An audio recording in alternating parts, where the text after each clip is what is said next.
Κυρίες και κύριοι, καλό μεσημέρι και καλή εβδομάδα. Είναι Δευτέρα, 29 Μαΐου και αρχίζει αμέσως τώρα η μεσημβρινή ενημέρωσή σας από την τηλεόραση του Capital.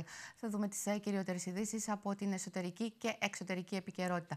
Τις επαφές του σε Αθήνα και Άγκυρα συνεχίζει ο ειδικός σύμβουλος του Γενικού Γραμματέα του ΟΗΕ για το Κυπριακό, Espen Barth Eide, ενώ σε ηλικία 99 ετών απεβίωσε τα ξημερώματα ο πρώην Έλληνας Πρωθυπουργός Κωνσταντίνος Μητσοτάκης. Μια νέα τραγωδία είχαμε στη Λεμεσό. 3 νέοι άνθρωποι έχασαν τη ζωή τους στην άσφαλτο. Αυτά και άλλα πολλά θα δούμε τις επόμενες 2 ώρες.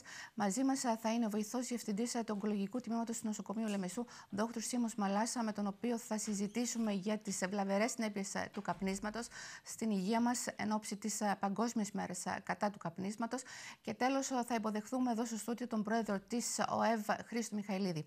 Όσοι θέλετε να επικοινωνήσετε με την εκπομπή, μπορείτε να το κάνετε στο mail topstory@capitaltv.com.cy, στη σελίδα μας στο Facebook Top Story και στο τηλέφωνο 25 245 111. Πρώτα όμως, να δούμε την ταυτότητα της ημέρας. Δευτέρα σήμερα 29 Μαΐου και γιορτάζουν Θεοδοσία, Θεοδόσο, Ολυβιανός, Ολβιανός, Ολυβία, Ολύβια. Παγκόσμια ημέρα Κιανοκράνων σήμερα. Η Παγκόσμια ημέρα Κιανοκράνων καθιερωθήκε το 2002 από τον Οργανισμό Ηνωμένων Εθνών για να αποτίσει φόρο τιμής σε όλους τους άνδρες και τις γυναίκες που συμμετέχουν στις ειρηνευτικές αποστολές του Διεθνούς Οργανισμού, αλλά και να τιμήσει τη μνήμη όσων έχουν χάσει τη ζωή τους υπερασπιζόμενοι τους σκοπούς της ειρήνης. Εορτάζεται κάθε χρόνο στις 29 Μαΐου. Σαν σήμερα, το 1453 γίνεται η άλωση της Κωνσταντινούπολης από τους Οθωμανούς, ύστερα από πολιορκία 2 μηνών, σηματοδοτώντας το τέλος της Βυζαντινής Αυτοκρατορίας και ουσιαστικά την αρχή της Οθωμανικής Αυτοκρατορίας, διατηρώντας την ίδια πρωτεύουσα με παράφραση του ονόματός της. Το 1917 γεννιέται ο Τζον Κέννεντι, 35ος πρόεδρος των Ηνωμένων Πολιτειών Αμερικής.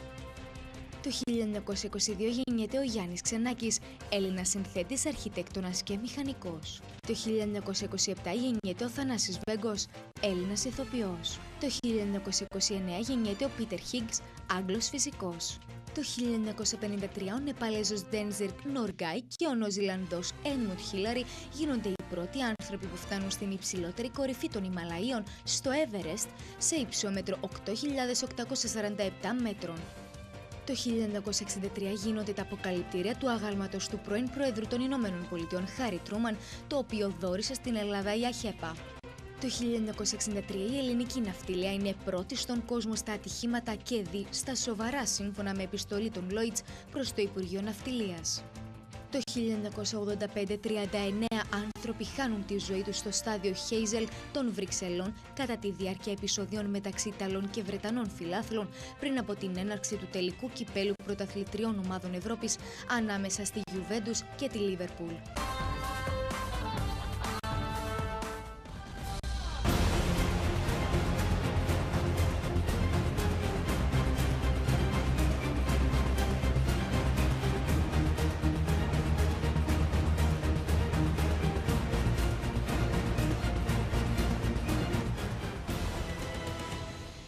Η Κωνσταντίνα Ρουσιά είναι μαζί μας για τις ειδήσεις από την εσωτερική επικαιρότητα. Καλό μεσημέρι, Κωνσταντίνα. Καλό μεσημέρι, Στέφανη. Καλό μεσημέρι, κυρίες και κύριοι. Ξεκινάμε με τις επαφές του κυρίου Eide σε Αθήνα και Άγκυρα. Στην Άγκυρα μεταβαίνει την Τρίτη ο ειδικός σύμβουλος του Γενικού Γραμματέα του Οργανισμού Ηνωμένων Εθνών, Espen Barth Eide, για την Κύπρο. Όπως δήλωσε στο ΚΥΠΟ εκπρόσωπος τύπου του Οργανισμού Ηνωμένων Εθνών στην Κύπρο, Αλίμ Σιντίκ, ο κύριος Eide θα έχει την Τετάρτη επαφές στο τουρκικό Υπουργείο Εξωτερικών. Σημειώνεται ότι σήμερα στις 11:30 ο κύριος Eide έγινε δεκτός από τον Υπουργό Εξωτερικών της Ελλάδας, Νίκο Κοτσά. Η πρωτοβουλία για την συνάντηση ανήκει στον κύριο Κοτσά, ο οποίος επικοινώνησε την περασμένη Παρασκευή με τον κύριο Eide και τον προσκάλεσε στην Αθήνα προκειμένου να συζητήσουν τις πρόσφατες εξελίξεις στο Κυπριακό.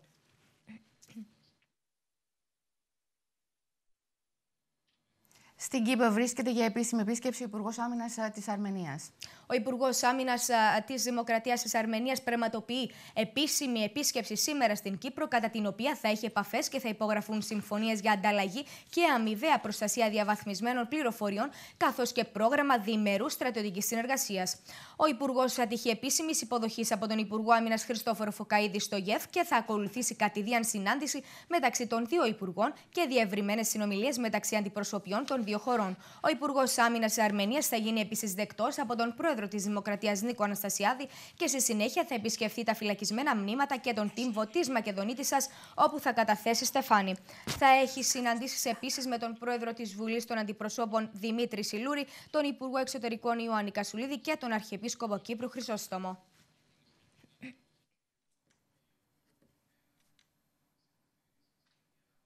Έχουμε μία έκτακτη είδηση, κυρίες και κύριοι. Συνδεόμαστε με την Αθήνα και τον ανταποκριτή μας Γιώργο Φωκιανό. Γιώργο, καλό μεσημέρι, όσο μπορεί να είναι βέβαια. Έχουμε πτώση εκπαιδευτικού αεροσκάφους. Καλό μεσημέρι, Στέφανη, κυρίες και κύριοι. Μόλις πριν από λίγα λεπτά ενημερωθήκαμε ότι είχαμε μια πτώση μαχητικού αεροσκάφους τύπου Mirage 2000, το οποίο πραγματοποιούσε εκπαιδευτική πτήση και το οποίο κατέπεσε, σύμφωνα με τις πρώτες πληροφορίες, από μηχανική ευλάβη νοτίως του συμπλέγματος των Σποράδων στο Αιγαίο. Σύμφωνα με τις πρώτες πληροφορίες, πάντα ο πιλότος φέρεται να είναι σώος. Στέφανη. Αυτά μέχρι στιγμής γνωρίζουμε, Γιώργο. Σε ευχαριστούμε. Θα τα πούμε και στην συνέχεια. Αυτές ήταν οι πρώτες πληροφορίες, κυρίες και κύριοι.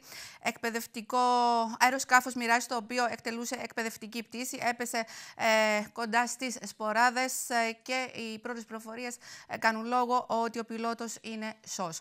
Και, Κωνσταντίνα, συνεχίζουμε με την κανονική ροή του δελτίου μας. Διεξάγεται αύριο η πολυεθνική άσκηση Αργοναύτης, στην οποία συμμετέχουν 22 χώρες. Το Υπουργείο Άμυνας ανακοινώνει τη διεξαγωγή της ετήσιας πολυεθνικής άσκησης Αργοναύτης 2017, στην οποία συμμετέχουν με προσωπικό ή και αεροναυτικά μέσα 22 ευρωπαϊκές και άλλες χώρες. Πρόκειται για την μεγαλύτερη άσκηση πολιτικο-στρατιωτικής συνεργασίας που διεξάγεται στην Κύπρο και από πλευράς Κυπριακής Δημοκρατίας συμμετέχουν 24 υπηρεσίες από 8 υπουργεία. Η άσκηση θα διεξαχθεί από αύριο 30 Μαΐου και θα διαρκέσει μέχρι και τις 2 Ιουνίου 2017 και θα διεξαχθεί σε 4 φάσεις σε θαλάσσιο, εναέριο και χερσαίο χώρο της επαρχίας Λάρνακας, εντός του FIR και της ΑΟΣ της Κυπριακής Δημοκρατίας. Ο γενικός συντονισμός της άσκησης ανατέθηκε στο ΓΕΦ σε συνεργασία με την αστυνομία, ΞΕΔ, Πολιτική Άμυνα και Τμήματος Κρίσεων του Υπουργείου Εξωτερικών, που συντονίζουν τις διάφορες φάσεις ανάλογα με το εθνικό σχέδιο που εφαρμόζεται.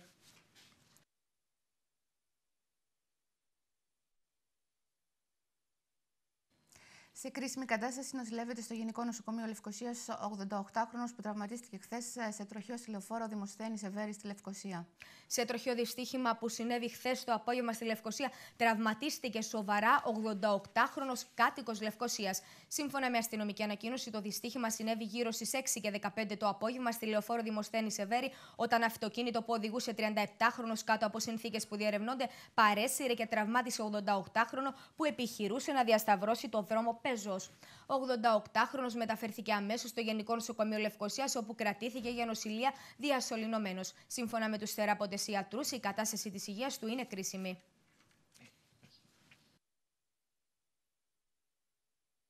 Χωρίς αποτέλεσμα η νεκροψία της 33χρονης εγγύου που ξεψύχησε το πρωί της περασμένης Παρασκευής. Διενεργήθηκε σήμερα το πρωί η νομισμένη νεκροτομία επί της ορού της 33χρονης Ρωσίδας, που διένυσε την 39η εβδομάδα κύσης και εντοπίστηκε μελανιασμένη το πρωί της Παρασκευής από τον άντρα της. Η νεκροψία δεν κατέδειξε τα ακριβή αίτια του θανάτου της άτυχης γυναίκας, όπου λήφθησαν δείγματα για ιστοπαθολογικές εξετάσεις και αναμένεται να ρίξουν φως στα ακριβή αίτια του θανάτου της. Στο μεταξύ, στις 12 το μεσημέρι σήμερα αναμενόταν να διενεργηθεί νεκροψία και επί της ορού του εμβρίου, το οποίο παρά τις προσπάθειες των ιατρών δεν κατέστη δυνατόν να σωθεί. Η 33χρονη από τη Ρωσία, η οποία ξεψύχησε κατά τη μεταφορά της στο νοσοκομείο Λεμεσού, διέμενε μόνιμα στην περιοχή Τραχωνίου της επαρχίας Λεμεσού μαζί με τον Λετονό σύζυγό της.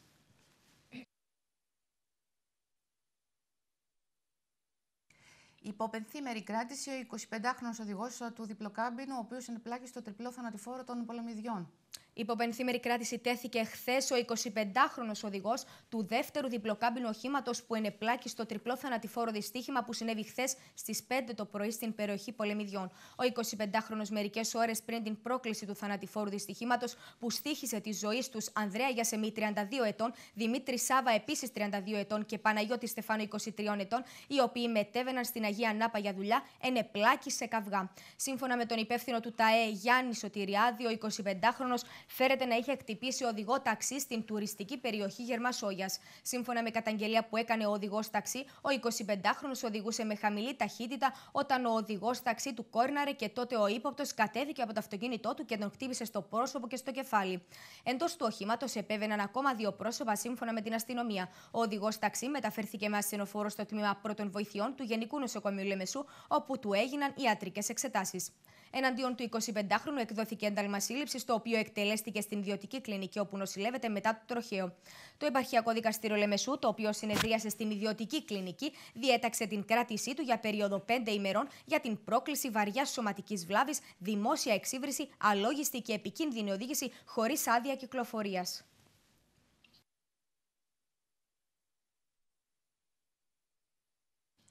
Μια χειροβομβίδα τουρκικής προέλευσης ήταν τελικά το ύποπτο αντικείμενο που εντοπίστηκε αργά το απόγευμα της Κυριακής στη Λευκοσία. Η χειροβομβίδα, που ήταν τοποθετημένη μέσα σε κουφάλα δέντρου σε χάρτινη σακούλα, προκάλεσε συναγερμό στην Κυπριακή αστυνομία το απόγευμα της Κυριακής. Σύμφωνα με τον εκπρόσωπο της αστυνομίας Ανδρέα Αγγελίδη, έχει σταλεί για επιστημονικές εξετάσεις. Ο κύριος Αγγελίδης, σε δηλώσεις του στο Capital, ανέφερε ότι η χειροβομβίδα ήταν σε μη χρησιμοποιήσιμη κατάσταση, καθώς ήταν τουρκικής προέλευσης. Επιπλέον, διερευνάται για το πού προοριζόταν η χειροβομβίδα αυτή. Η χειροβομβίδα βρισκόταν μέσα σε μια χάρτινη σακούλα, την οποία είδε ένας περαστικός στην οδό Γερμανού Πατρών στη Λευκοσία και κάλεσε την αστυνομία. Η περιοχή αποκλείστηκε αμέσως και κλιμάκιο των πυροτεχνουργών έλεγξε το ύποπτο αντικείμενο, ανακαλύπτοντας μια χειροβομβίδα τουρκικής κατασκευής, από την οποία είχε αφαιρεθεί η ασφάλεια, αλλά ευτυχώς δεν εξεράγει επειδή ήταν ελαττωματική. Στο σημείο έφτασε αμέσως η αστυνομία, αποκλίνοντας την περιοχή για να διεξάγει την έρευνα. Οι πυροτεχνουργοί που έφτασαν στο σημείο την απενεργοποίησαν, ενώ η αστυνομία διεξάγει έρευνα για το πώς βρέθηκε εκεί.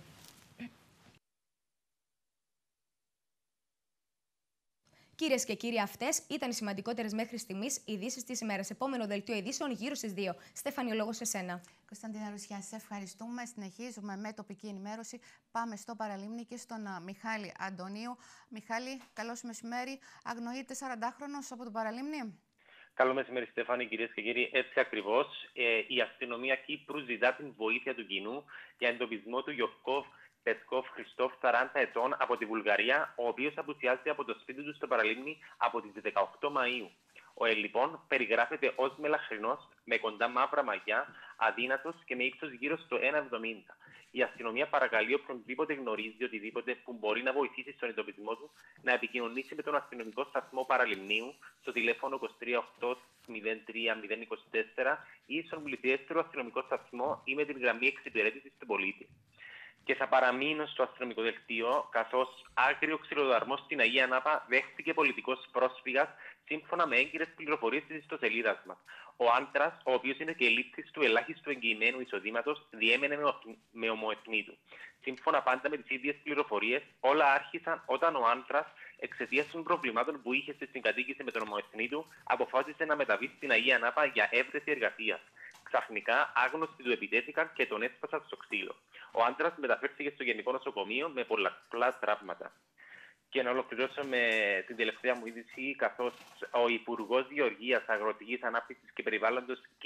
Νίκος Κουγιάλης, τέλεσε το Σάββατο τα εγγένεια του Περιβαλλοντικού Κέντρου Ενημέρωσης και Εκπαίδευσης Κάβων Γκρέκο. Η τελετή άρχισε με αγιασμό από τον Πανιερότατο Μητροπολίτη Κωνσταντίας Αμοχώστου, κ. Βασίλεια και Σεβαστό Γεραντίο. Στο χαιρετισμό του, ο κ. Κουγιάλης ανέφερε ότι το κέντρο αυτό αποτελεί μέρος των δράσεων που γίνονται από το κράτος για την υιοθέτηση περιβαλλοντικών πολιτικών που έχουν, όπως είπε, ως βάση τις αρχές της αειοφόρου ανάπτυξης και ενθαρρύνουν την προστασία, τη διατήρηση και την ορθολογική διαχείριση του περιβαλλοντικού πλούτου της Κύπρου. Επίσης, πρόσθεσε ότι περιβαλλοντικό κέντρο είναι αποτέλεσμα της προσπάθειας που καταβάλλεται για την ενσωμάτωση της χώρας μας στην παγκόσμια προσπάθεια που γίνεται για την προστασία του περιβάλλοντος. Είναι ένα έργο που αναμφίβολα θα εμπλουτίσει και θα αναβαθμίσει το τουριστικό προϊόν όχι μόνο της περιοχής αλλά και της Κύπρου ευρύτερα λόγω της ιδιαιτερότητας και του ποιοτικού περιεχομένου που το χαρακτηρίζει, σημείωσε ο Υπουργός. Στην ομιλία του, ο Δήμαρχος Αγίας Νάπας, κ. Γιάννης Καρούσος, ανέφερε ότι το περιβαλλοντικό κέντρο ενημέρωσης και εκπαίδευσης Κάβων Κρέκο είναι ένα ακόμη σημείο αναφοράς της Αγίας Νάπας και της επαρχίας Αμοχώστου, το οποίο θα συμβάλλει σημαντικά τόσο στην αναβάθμιση του Εθνικού Δασικού Πάρκου του Κάβων Κρέκο, όσο και στην ενημέρωση των ντόπιων και ξένων επισκεπτών. Ένα έργο, πρόσθεσε, το οποίο συνάδει πλήρως με τη στρατηγική του Δήμου αυτής της ολοκληρωμένης τουριστικής εμπειρίας, στα πλαίσια της οποίας θα πρέπει οι επισκέπτες να λαμβάνουν τέτοιες εμπειρίες και αναμνήσεις, έτσι ώστε με την επιστροφή τους στις πατρίδες τους να περνούν και λίγη Αγία Νάπα μαζί τους. Το ίδιο πιστεύουμε θα συμβαίνει και με το περιβαλλοντικό κέντρο, όπου οι επισκέπτες με ένα εμπειρικό και βιωματικό τρόπο θα ανακαλύψουν τη μοναδικότητα και τις απαράμιλες ομορφιές του εθνικού δάσους του Κάβου Γκρέκο και έτσι με την επιστροφή στις χώρες τους θα παίρνουν μαζί τους και λίγο το Κάβου Γκρέκο. Αυτά είχαμε από την επαρχία Αμοχώστου. Στέφανη, ο λόγος και πάλι σε σένα. Μιχάλη Αντωνίου, σε ευχαριστούμε και περνάμε τώρα στην Σοφία Σολομού και στην Πάφο. Καλό μεσημέρι, Σοφία. Θα ξεκινήσουμε με δύο ειδήσεις από το αστυνομικό δελτίο. Καλό μεσημέρι, Στέφανη, κυρίες και κύριοι. Και να σας πούμε ότι στη σύλληψη 38χρονου προχώρησε η αστυνομία Πάφου για υπόθεση παράνομης κατοχής ναρκωτικών και διάφορων χρυσαφικών. Σύμφωνα με την αστυνομία, λοιπόν, 38χρονος, ο οποίος είναι από τη Λάρνακα, ενώ οδηγούσε το όχημά του στον δρόμο Πάφου, πόλεως Χρυσοχούς, με συνεπιβάτες δύο άλλα πρόσωπα, παρά την κοινότητα Αξάδας, ανακόπηκε για έλεγχο από μέλη της αστυνομικής διεύθυνσης Πάφου. Κατά τη διάρκεια του ελέγχου και σε έρευνα που ακολούθησε στο όχημά του, εντοπίστηκε μικρή ποσότητα κάνναβης, περίπου 0,12 γραμμαρίων και αριθμός χρυσαφικών. Ακολούθως, ο 38χρονος μεταφέρθηκε στα γραφεία της αστυνομικής διεύθυνσης Πάφου, όπου ανακρινόμενος παραδέχθηκε ότι τα ναρκωτικά τα είχε για δική του χρήση, ωστόσο δεν έδωσε ικανοποιητικές εξηγήσεις για τα χρυσαφικά. Να σας πούμε ωστόσο ότι κατηγορήθηκε γραπτός για να κλειδευτεί αργότερα. Στη συνέχεια, υπόθεση επίθεσης με πρόκληση πραγματικής σωματικής βλάβης εξετάζει η αστυνομική διεύθυνση Πάφου. Σύμφωνα με την αστυνομία, στις 2:30 τα ξημερώματα της Κυριακής 28 Μαΐου, 25χρονος άκουσε φωνές ενώ βρισκόταν σε διπλανή οικία από το σπίτι της μητέρας του. Από έλεγχο που διενήργησε προκειμένου να διαφανεί από πού προέρχονταν οι φωνές, ο 25χρονος διαπίστωσε πως στο δωμάτιο της αδερφής του υπήρχε ένας άντρας με τον οποίο μαλώνε. Ο 25χρονος τότε επιτέθηκε στον άντρα με αποτέλεσμα να του προκαλέσει πραγματική σωματική βλάβη. Ο τραυματίας διακομίστηκε στο τμήμα επιγόντων περιστατικών του Γενικού Νοσοκομείου Πάφου, όπου ο επικαθήκοντη γιατρός διαπίστωσε πως υπέστη κάκωση κεφαλής και ακολούθως κρατήθηκε για νοσηλεία. Και τέλος, ολοκληρώνοντας το αστυνομικό μας δελτίο, να σας πούμε ότι βρίσκεται σε εξέλιξη η αναζήτηση των οπαδών του Ηρακλή για το θάνατο του Νόσου Κωνσταντίνου. Στον εισαγγελέα, λοιπόν, αποστέλλεται ο φάκελος της μίας εκ των δύο δικογραφιών που έχουν σχηματιστεί, που βρίσκονται υπό εξέλιξη για την υπόθεση του θανάτου του Νάσου Κωνσταντίνου. Όπως αναφέρει στο σελίδα SDNA, οι δικογραφίες είναι από την Υποδιεύθυνση Αντιμετώπισης Βίας σε Αθλητικούς Χώρους και από το πρώτο τμήμα τροχέας Θεσσαλονίκης, η οποία αφορά τροχαίο με θανάσιμο τραυματισμό. Το επόμενο διάστημα αποστέλλονται στον εισαγγελέα οι δύο φακέλοι, ενός εκ των οποίων κατηγορούμενος είναι 40χρονος ημεδαπός άντρας. Παράλληλα, για το περιστατικό, η ελληνική αστυνομία είναι σε αναζήτηση οπαδών της ομάδας του Ηρακλή, χωρίς ωστόσο να αναφέρεται επίσημα η ταυτότητα των οπαδών. Υπενθυμίζουμε, κυρίες και κύριοι, πως ο Νάσος Κωνσταντίνου τραυματίστηκε θανάσιμα στις 27 Απριλίου στη Θεσσαλονίκη, όπου ταξίδεψε με φίλους του για να παρακολουθήσουν τον ντέρμπι ΠΑΟΚ Παναθηναϊκός. Αυτά είχαμε προς το παρόν από την Πάφο. Στέφανη, ο λόγος σε σένα. Σοφία Σολομού, σε ευχαριστώ. Και πάμε τώρα στην Λευκοσία, κυρίες και κύριοι, στον κύριο Φίλιππο Παπαϊλία, αναπληρωτή διευθυντή τροχέας Αρχηγείου Αστυνομίας. Καλώς σας μεσημέρι, κύριε Παπαϊλία. Καλό μεσημέρι και στους τηλεθεατές σας. Συνεχίζονται οι εκστρατείες της τροχέας Κύπρου σε μια προσπάθεια ευαισθητοποίησης του κοινού και στη μείωση των τροχαίων συγκρούσεων. Όμως, παρόλα αυτά, είχαμε νέο θανατηφόρο. 3 νέοι άνθρωποι έχασαν τη ζωή τους στην άσφαλτο. Η εκστρατεία της περασμένης εβδομάδας ήταν ο έλεγχος για τη χρήση κινητού τηλεφώνου ή άλλου αντικειμένου κατά την οδήγηση. Ήταν από 22 Μαΐου μέχρι 28 Μαΐου. Έχουν γίνει 630 καταγγελίες. Όσον αφορά την νέα θανατηφόρα τριπλή οδική τροχαία σύγκρουση, είναι λυπηρό πράγματι να χάνουν 3 άνθρωποι την ίδια τη στιγμή της ζωής τους στην άσφαλτο. Οι συνθήκες κάτω από τις οποίες έγινε η νέα τροχαία οδική σύγκρουση διερευνάται. Έχουμε κάποιες πληροφορίες τις οποίες αξιοποιούμε, αλλά θέλω να κάνω έκκληση προς το κοινό. Εάν έχει κάποιον που γνωρίζει οτιδήποτε για την τριπλή οδική τροχαία σύγκρουση, τη θανατηφόρα, να επικοινωνήσει με το τμήμα τροχαίας Λεμεσού ή τον πλησιέστερον αστυνομικό σταθμό και σίγουρα θα βοηθήσει αυτόν στην εξιχνίαση της τροχαίας οδικής σύγκρουσης. Μάλιστα. Και τώρα, κύριε Παπαηλία, να πούμε για την καινούργια εκστρατεία. Η νέα εκστρατεία είναι για την παράβαση των φωτεινών σηματοδοτών τροχαίας, δηλαδή τα φώτα τροχαίας. Από την 5η ήδη το Τμήμα Τροχαίας Αρχαιγείου Αστυνομίας έχει αποστείλει επιστολή για την εκστρατεία για την παράβαση των φωτεινών σηματοδοτών. Έχουμε εντοπίσει ως αστυνομία ότι ένας αρκετά μεγάλος αριθμός, μπορώ να πω, οδηγών δεν συμμορφώνονται με τα φώτα τροχαίας. Είναι λυπηρό γιατί είναι τα φώτα τροχαίας. Είναι κόκκινο. Οπωσδήποτε ο οδηγός πρέπει να σταματήσει για να περάσει ο άλλος που είναι με πράσινο. Εάν δεν σταματήσει, σίγουρα θα επέλθει η σύγκρουση. Κάνω θερμή έκκληση, παράκληση προς όλους τους οδηγούς και εν ώψη και της νέας θανατηφόρας τροχαίας σύγκρουσης, αλλά και άλλων προηγούμενων, ιδιαίτερα τις βραδινές ώρες, τις πρωινές ώρες, να καλέσω και να παρακαλέσω όλους, τουλάχιστον όταν πλησιάζουν σε φώτα τροχαίας, σε διασταύρωση που ελέγχεται με φώτα τροχαίας, να ελαπτώνουν ταχύτητα, ούτως ώστε να μπορούν με αυτόν τον τρόπο να αποφύγουν μια τροχαία οδική σύγκρουση με όλα τα συνεπακολουθά της. Ευχόμαστε, κύριε Παπαηλία, να εισακούσουν οι οδηγοί τις εκκλήσεις σας. Τι να πούμε, τι άλλο να πω, δεν ξέρω. Δηλαδή, τόσες εκστρατείες... Φαίνεται ότι η κουλτούρα του Κύπριου οδηγού δεν συμμορφώνεται με τον κώδικα οδικής κυκλοφορίας. Αυτό είναι λυπηρό. Και εφόσον δεν συμμορφώνεται με τον κώδικα οδικής κυκλοφορίας, καθημερινά θα θρηνούμε θύματα στην άσφαλτο και την ευθύνη την φέρουμε εμείς οι ίδιοι οι οδηγοί. Ούτως ώστε, εάν συμμορφωθούμε εμείς οι οδηγοί, αλλά και όλοι όσοι κυκλοφορούν στο οδικό δίκτυο, όλες οι μονάδες που κυκλοφορούν στο οδικό δίκτυο, είτε αυτοί είναι οδηγοί οχημάτων, είτε είναι επιβάτες, είτε είναι δικυκλιστές, είτε είναι πεζοί, αν τηρούμε τον κώδικα οδικής κυκλοφορίας, σίγουρα είμαστε σε θέση όλοι με τη βοήθεια τη δική μας, με την ενημέρωση που κάνουμε, με τις εκστρατείες που κάνουμε, με την διαφώτιση που κάνουμε, ούτως ώστε να μειώσουμε τους νεκρούς, να μειώσουμε τον ανθρώπινο πόνο. Τα ειλικρινή μας συλληπιτήρια στην οικογένεια των 3 θυμάτων. Χρειαζόμαστε πολλά μαθήματα ακόμα για να αποκτήσουμε οδική συνείδηση. Σας ευχαριστούμε για την παρέμβασή σας και να πάμε τώρα να μάθουμε τα νέα για τον καιρό.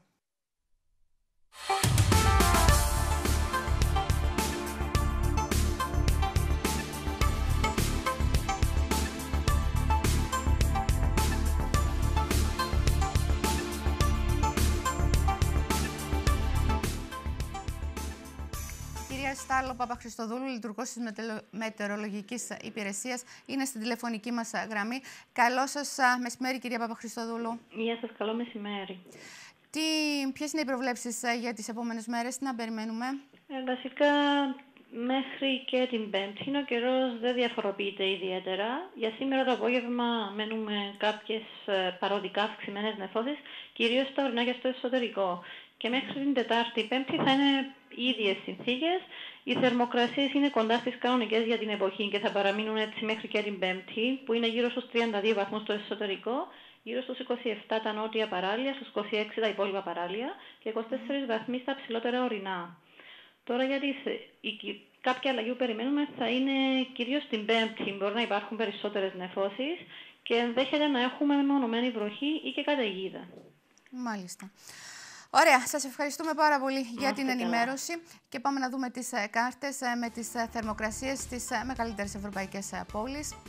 Στην Αθήνα 23 με 15, Θεσσαλονίκη 26 με 14, Λονδίνο 22 με 14, Βρυξέλλες 31 με 17, Παρίσι 29 με 17. Στη Ρώμη 30 με 16, Μόσχα 20 με 10, Βουκουρέστι 25 με 11, Βερολίνο 30 με 16 και Μαδρίτη 25 με 15.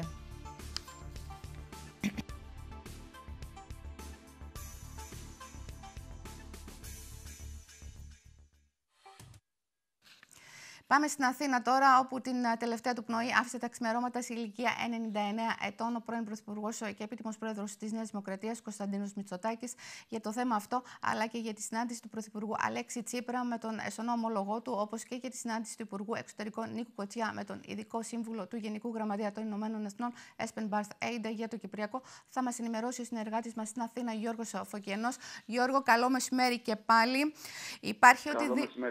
Υπάρχει οτιδήποτε νεότερο για την πτώση του μαχητικού αεροσκάφους?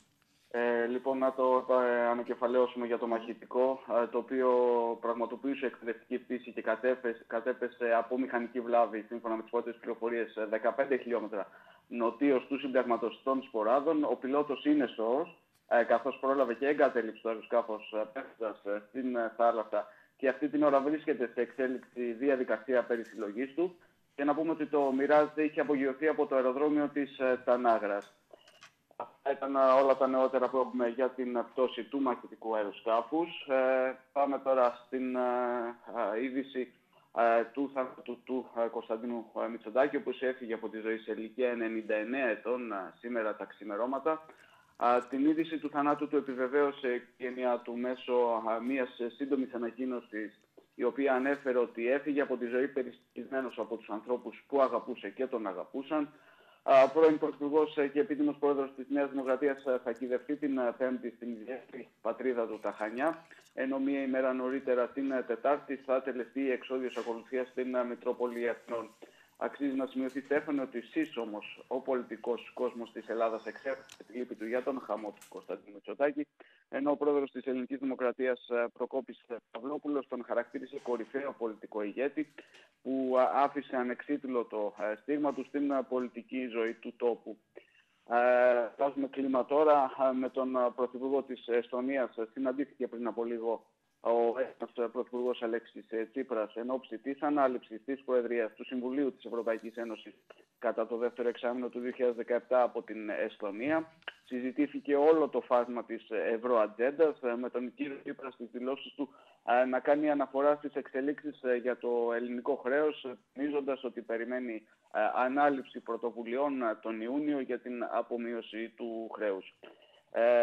Να πούμε επιπλέον ότι την ίδια ώρα περίπου τις πύλες του Ελληνικού Υπουργείου Εξωτερικών πέρασε ο ειδικός σύμβουλος του Γενικού Γραμματέα των Ηνωμένων Εθνών, Espen Barth Eide, ο οποίος συναντήθηκε με τον Υπουργό Νίκο Κοτσιά. Συναντάται αυτήν την ώρα, δεν έχει τελειώσει το τέτα-τέτ. Η πρωτοβουλία αυτή ανήκει στον κύριο Κοτσιά, ο οποίος επικοινώνησε και προσκάλεσε στην Αθήνα τον κύριο Eide για να συζητήσουν τις πρόσφατες κρίσιμες εξελίξεις στο Κυπριακό. Και να πούμε ότι οι ελληνικές διπλωματικές πηγές, Στέφανη, σημειώνουν ότι η Αθήνα θα καταβάλει κάθε δυνατή προσπάθεια προκειμένου να διασωθεί η διαδικασία με στόχο μια δίκαιη και βιώσιμη λύση του Κυπριακού στη βάση των αποφάσεων του Οργανισμού Ηνωμένων Εθνών.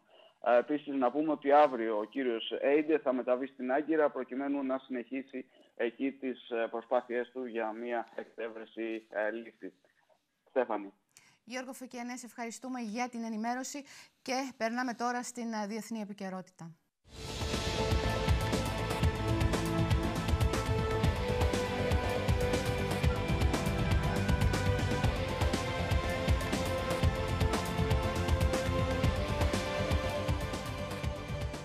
Ανοίγουμε παράθυρο στον κόσμο με την Γαβριέλα Θεοφάνους. Καλό μεσημέρι, Γαβριέλα. Καλό μεσημέρι, Στέφανη, κυρίες και κύριοι. Έντονη χαρακτήρισε η Άγγελα Μέρκελ τη συζήτηση την οποία είχαν οι ηγέτες των 7 ισχυρότερων οικονομικά χωρών του πλανήτη. Οι ηγέτες της G7 συμφώνησαν στην ανάγκη κοινού μετώπου κατά της τρομοκρατίας, όχι όμως και στους τρόπους αντιμετώπισης της κλιματικής αλλαγής ή της προσφυγικής κρίσης. Συμφωνίες που φαίνεται πως προσκρούν στο τείχος που ύψωσε ο Ντόναλντ Τραμπ.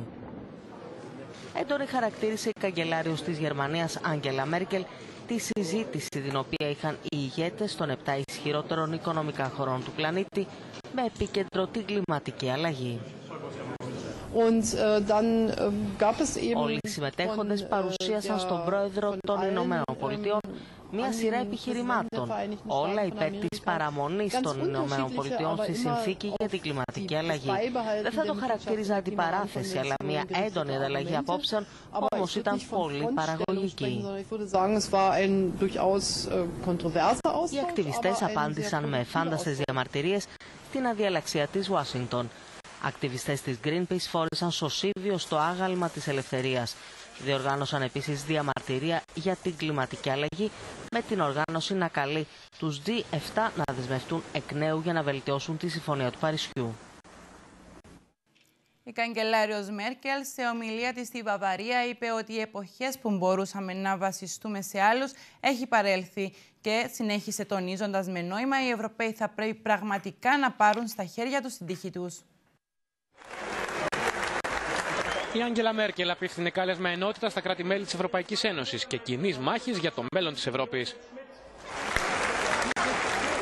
Κατά τη διάρκεια προεκλογικής ομιλίας στο Μόναχο, η καγκελάριος της Γερμανίας δεν έκρυψε την απογοήτευσή της για την εξέλιξη της Συνόδου των G7 στην Ιταλία.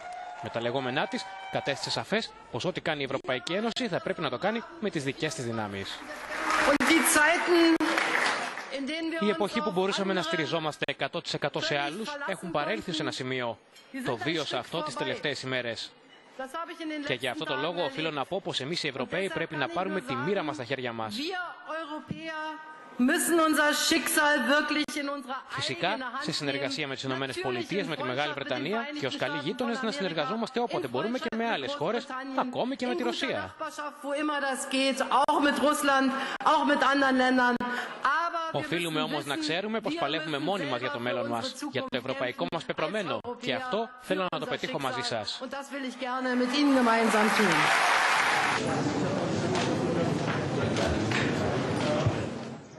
Στη σύνοδο των G7 φάνηκε ξεκάθαρα η μεγάλη απόσταση που χωρίζει πλέον την Ευρώπη από τις Ηνωμένες Πολιτείες του Ντόναλντ Τραμπ.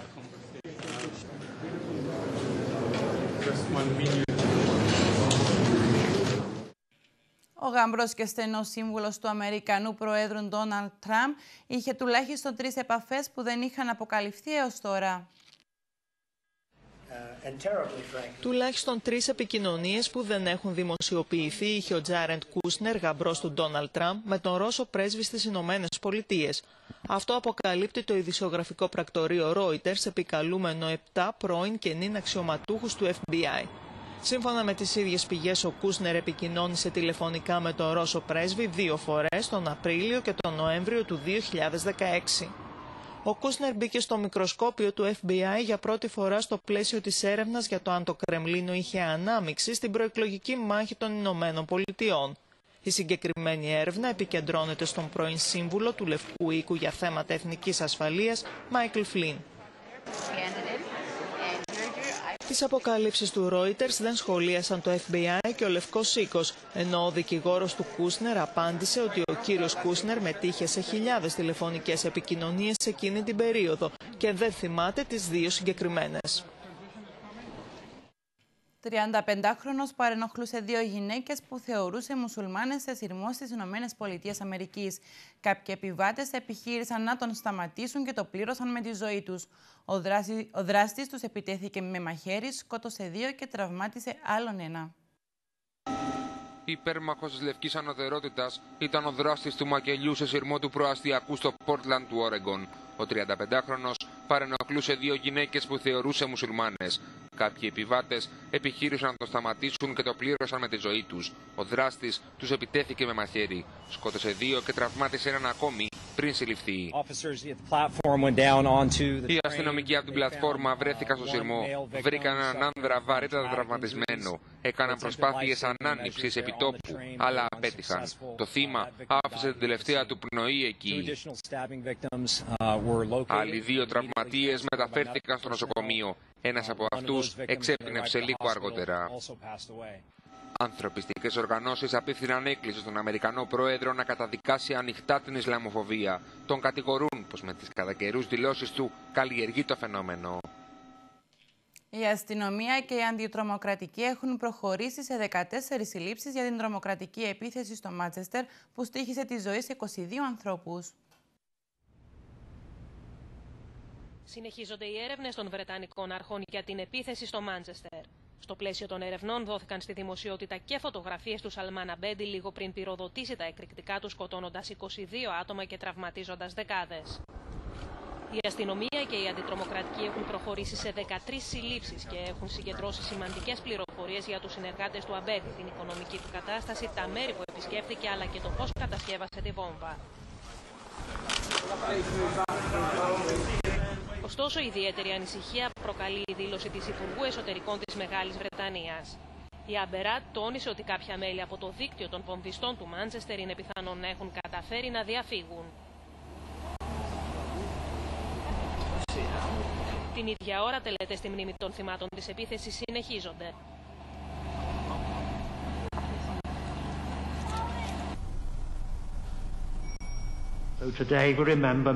Σήμερα θυμόμαστε τα ονόματα των θυμάτων. Τους θυμόμαστε. Philip Tron, Wendy Fowle, Ailey MacLeod, Sorrel Lutkowski, Chloe Rutherford, Liam Curry, Michelle. Από την επίθεση στο Manchester Arena σκοτώθηκαν 22 άνθρωποι, στην πλειοψηφία τους έφηβοι και παιδιά. Δεκάδες είναι οι τραυματίες, από τους οποίους πολλοί νοσηλεύονται σε κρίσιμη κατάσταση. Lisa Lees, Kelly Brewster, Angelica and Martin Kliss, Georgina Callender, Safi Rose Roussos, and John Atkinson. We remember them. Η νέα εκτόξευση βαλιστιακού πυράβλου της Βόρειας Κορέας έφτασε και έπεσε σε θαλάσσια περιοχή όπου εκτείνεται η οικονομική ζώνη της Ιαπωνίας, όπου επέπλαν φορτηγά πλοία. Σε νέα εκτόξευση βαλιστικού πυράβλου προχώρησε η Βόρεια Κορέα, προκαλώντας αναταραχή στην ευρύτερη περιοχή της Κορεατικής Χερσονήσου. Ο πύραυλος διείνει σε απόσταση 280 ναυτικών μιλίων και έπεσε σε θαλάσσια περιοχή όπου εκτείνεται η οικονομική ζώνη της Ιαπωνίας και όπου πλέον αλλιευτικά και φορτηγά πλοία. Η Ιαπωνία δεν πρόκειται να ανεχθεί επουδενή τις επαναλαμβανόμενες προκλήσεις της Βόρειας Κορέας, ήταν το μήνυμα που έστειλε ο πρωθυπουργός της χώρας Σίνζο Άμπε. Όπως συμφωνήσαμε στην πρόσφατη διάσκεψη κορυφής της G7, το βορειοκορεατικό πρόβλημα αποτελεί κορυφαία προτεραιότητα για τη διεθνή κοινότητα. Για να περιορίσουμε τη Βόρεια Κορέα θα λάβουμε συγκεκριμένες ενέργειες μαζί με τις Ηνωμένες Πολιτείες. Στην πρόσφατη σύνοδο κορυφής της G7 εκφράστηκε ανησυχία για την κατάσταση της κλιμακούμενης έντασης από τη Βόρεια Κορέα, η οποία, όπως αναφέρθηκε, εξελίσσεται σε ουσιαστική απειλή για τον πλανήτη.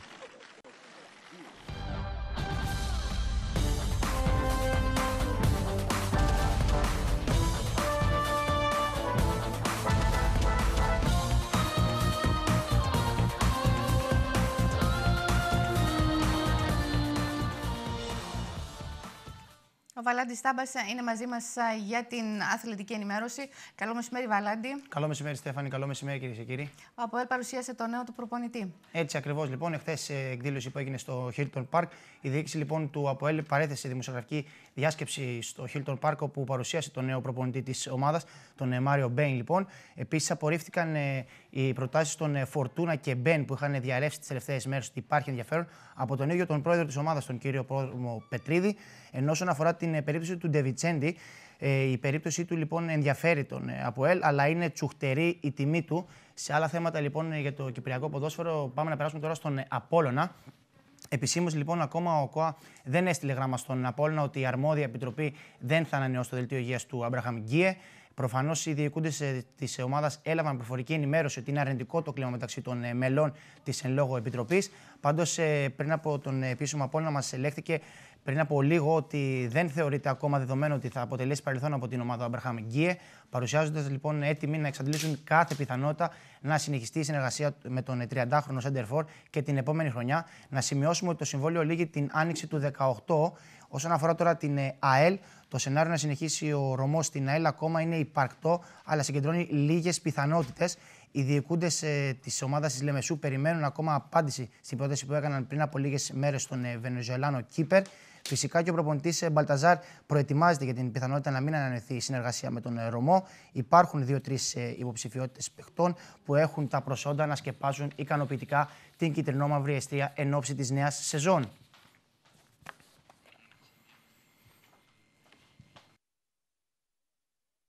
Πάμε τώρα στην Ελλάδα και την Super League εχθές, όπου είχαμε την 5η αγωνιστική για τα play-off ανάμεσα στις δύο αναμετρήσεις. Πρώτο μάτς λοιπόν της ΑΕΚ με τον ΠΑΟΚ.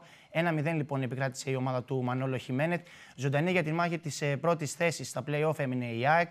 Οι κυτρινόμαυροι πήραν την νίκη 1-0 στο ΑΚ απέναντι στον ΠΑΟΚ, που δεν μπόρεσε να αγχώσει τους γηπεδούχους. Πλούσιο το πρώτο ημίχρονο.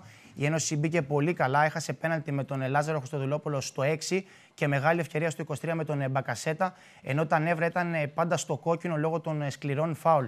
Τελικά οι παίχτες του Χιμένεθ κατάφεραν να βρουν λύση πριν το φινάλε του ημιχρόνου, όταν ο Μπακασέτας άνοιξε το σκορ στο 42 με σουτ από το ύψος της μεγάλης περιοχής. Η σωστή διαχείριση από τον Χιμένεθ στο δεύτερο 45 λεπτό. Η ΑΕΚ μπορεί να μην κατάφερε να εκμεταλλευτεί τις ευκαιρίες της και να καθαρίσει το μάτς, όμως δεν απειλήθηκε καθόλου από τα γεμίσματα που επιχειρούσαν οι παίχτες του Ήβιτς. Στο 64 ο διαιτητής Θάνος έπρεπε να αποβάλει τον Μάτος, ο οποίος έκανε φάουλ στον Μάνταλο που ήταν σε προφανή θέση για γκολ. Στο φινάλε οι παίχτες του ΠΑΟΚ διαμαρτυρήθηκαν για χέρι του Κολοβέσκιου έξω από την περιοχή, για το οποίο δεν δόθηκε φάουλ, ενώ σε την ίδια φάση ο Μαλεζάς αποβλήθηκε με δεύτερη κίτρινη κάρτα. Όσον αφορά τώρα το δεύτερο παιχνίδι ανάμεσα στον Παναθηναϊκό και τον Πανιόνιο, η ομάδα λοιπόν του Μαρίνου Ζουνίδη, παρά τα πολλά προβλήματα, επικράτησε 1-0 του Πανιονίου με γκολ του Ρόμπιν Λουντ και έπιασε προσωρινά τον ΠΑΟΚ στη δεύτερη θέση των play-off. Χρυσό σκόρε λοιπόν για το τριφύλι ο Ρόμπιν Λουντ στο 17, που εκμεταλλεύτηκε στο έπακρο την ασίστ του κεφάτου σε όλο το μάτς Σεμπάστιαν Λέτο και χάρισε την νίκη στην ομάδα του. Εξαιρετικό παιχνίδι και από τον Κουτρουμπί, όπως και από τον Ζέκα, που έπαιξε για παραπάνω από μία ώρα με πρόβλημα στο γόνατο. Οι πράσινοι λοιπόν την Τετάρτη θα ταξιδέψουν στη Θεσσαλονίκη για να τεθούν αντιμέτωποι με τον ΠΑΟΚ στην Τούμπα και θέλουν τη νίκη, που σε συνδυασμό με το μάτς της ΑΕΚ κόντρα στον Πανιόνιο μπορεί να τους δώσει το εισιτήριο για το Champions League. Βέβαια, άπαντες στο τριφύλι αναμένουν και την απόφαση για το μέλλον του αγώνα με τον ΠΑΟΚ, που έχει διακοπεί και ο Παναθηναϊκός απειλείται με αφαίρεση βαθμών και μηδενισμό.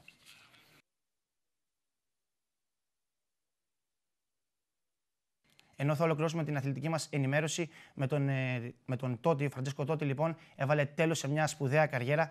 25 και πλέον χρόνια, λοιπόν, ο αρχηγός της Ρώμα, αγωνιζόμενος σε πολλά από τα γήπεδα της Ευρώπης, 785 συμμετοχές με την φανέλα της Ρώμα, εκ των οποίων 619 στην Σέρια, 307 τα γκολ του που σημείωσε με τη Ρώμα, τα 250 εξ αυτών μόνο στα γήπεδα της Σέρια, 250 τέρματα που σημείωσε στο καμπιονάτο λοιπόν με τη Ρώμα, δεύτερος πίσω από τον Πιόλα, ενώ 9 τα προσωπικά του γκολ με την Σκουάτρα Τζούρα, την φανέλα της Εθνικής Ομάδας της Ιταλίας. Πάμε λοιπόν να παρακολουθήσουμε το βίντεο που ετοίμασε για το μεγάλο αντίο η ομάδα της Ρώμα.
Αλλάζουμε εντελώς θέμα και κλίμα για τη θεατρική παράσταση «Ένας γάτος από τον Άρη». Θα συζητήσουμε στην συνέχεια.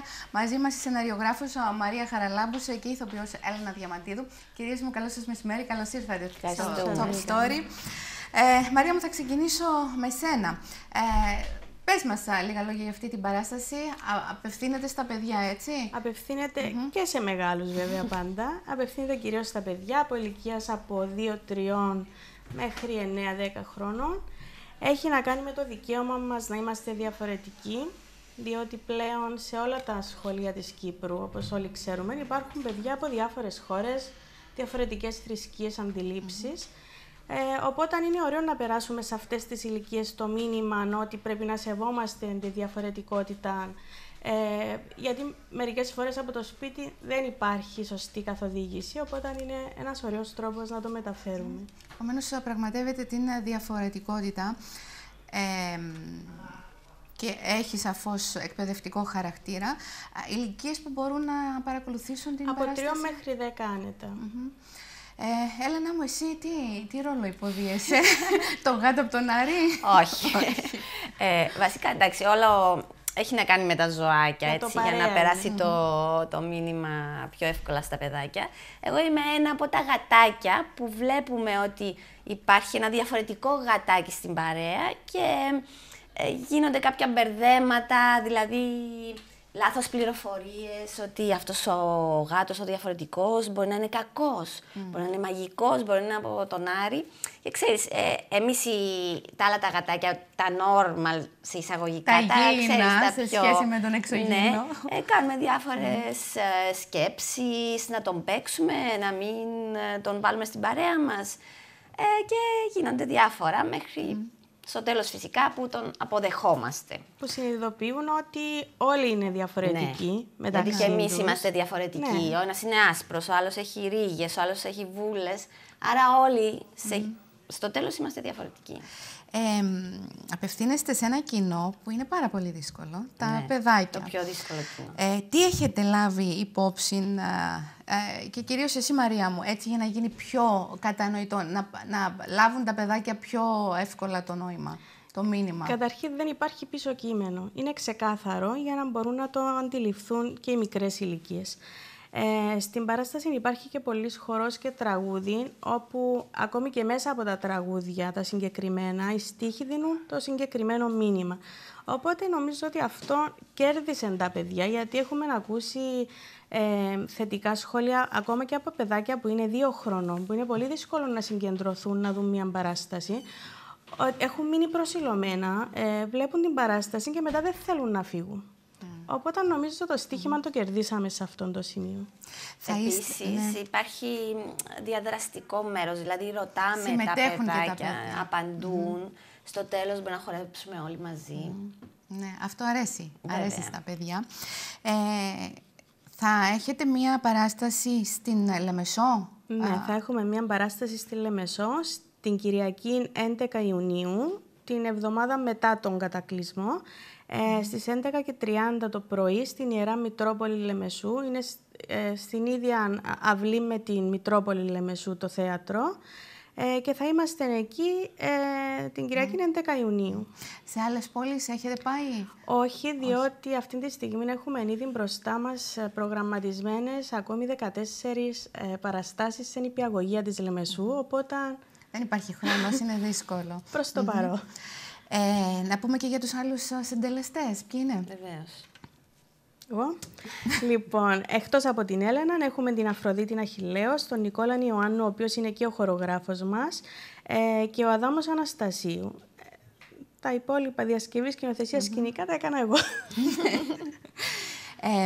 Ελένα μου, εσύ διδάσκεις και στο θέατρο στη σχολή του Γιώργου του Νικολάου. Ναι. Εκεί είναι μόνο παιδάκια ή υπάρχουν και μεγάλοι? Παιδάκια. Ναι. Θέλω να μου πεις πώς είναι η εμπειρία αυτή να δουλεύεις με μικρά παιδιά? Έχει τώρα 5 χρόνια που είμαι μαζί με τον Γιώργο στο θεατρικό εργαστήρι. Προηγουμένως ήμουν και σε άλλα εργαστήρια. Κοίτα, από τα παιδάκια έχεις μόνο να πάρεις. Είναι, τι να σου πω, μόνο αγάπη. Παίρνεις ακόμα και για το επάγγελμα, παίρνεις πράγματα. τον αυθορμητισμό, την ενέργεια. Είναι, εντάξει, εμένα μου αρέσει πάρα πολύ αυτό. Αυτό σίγουρα σου έχει δώσει έτσι την ευκαιρία να κατανοήσεις λίγο και τον τρόπο σκέψης των παιδιών και να μπορείς να παίξεις και καλύτερα σε κάποια παιδική παράσταση. Σίγουρα. Ναι. Λοιπόν, να υπενθυμίσουμε την ώρα. Να πούμε και για κάποια τηλέφωνα που μπορούν και να δώσουμε ένα τηλέφωνο για πληροφορίες. Για πληροφορίες, καθώς επίσης ό,τι θα δώσουμε και μετά το τέλος της εκπομπής 3 διπλές προσκλήσεις για όποιο θέλει να φέρει το παιδάκι του να δει την παράσταση στο 25 25 57 80. 25 25 57 80, 3 διπλές προσκλήσεις. Μετά, μόλις φύγετε από την εκπομπή, μπορούν να καλούν αυτό το νούμερο και θα κερδίσουν από 3 άτομα από μία διπλή πρόσκληση. Επίσης, για τις κρατήσεις είναι ο ίδιος αριθμός. Μάλιστα. Καλή συνέχεια. Ευχαριστούμε πάρα πολύ. Να είστε καλά και εμείς πάμε, κυρίες και κύριοι, σε...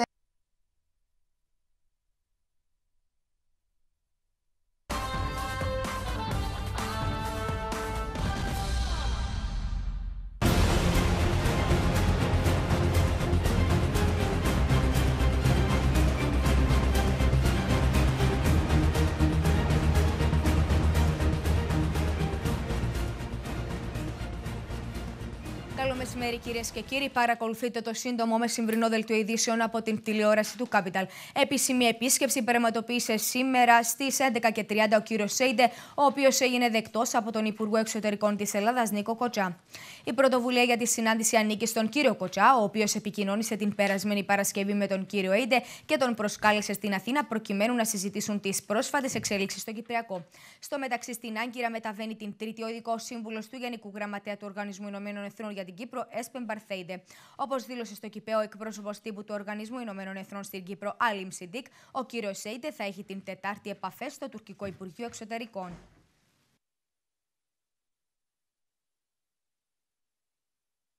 Αυξήθηκε η επιθυμία και η προσδοκία των Τουρκοκυπρίων για λύση, ενώ ποσοστό 41,4% δηλώνει σίγουρα και μάλλον σίγουρα ότι θα ψήφιζε ναι σε ένα σχέδιο που θα προέκυπτε από τις διαπραγματεύσεις των δύο ηγετών, την ώρα που το ποσοστό του μάλλον όχι και σίγουρα όχι είναι 28%, ενώ το 28% δεν απάντησε. Αυτό προκύπτει από το αποτέλεσμα της έρευνας του Κέντρου Εργασιών Προσφύγων Ταυτότητας και Δικαιωμάτων τον Απρίλιο του 2017 και η οποία γίνεται κάθε 3 μήνες και καλύπτει ευρύ φάσμα θεμάτων. Σύμφωνα με την Κύπρη, στον Ιανουάριο του 2016, το 80,52% των ερωτηθέντων δήλωσε ότι ήθελε μια λύση του Κυπριακού. Το ποσοστό αυτό, επισημαίνεται, έπεσε στο 65,29% τον Ιανουάριο του 2017 για να ανέλθει στο 68,13% τον προηγούμενο μήνα. Όσον αφορά την προσδοκία επίτευξης λύσης, το ποσοστό που είναι αισιόδοξο ότι θα υπάρξει λύση έφτασε τον Απρίλιο στο 26,1%.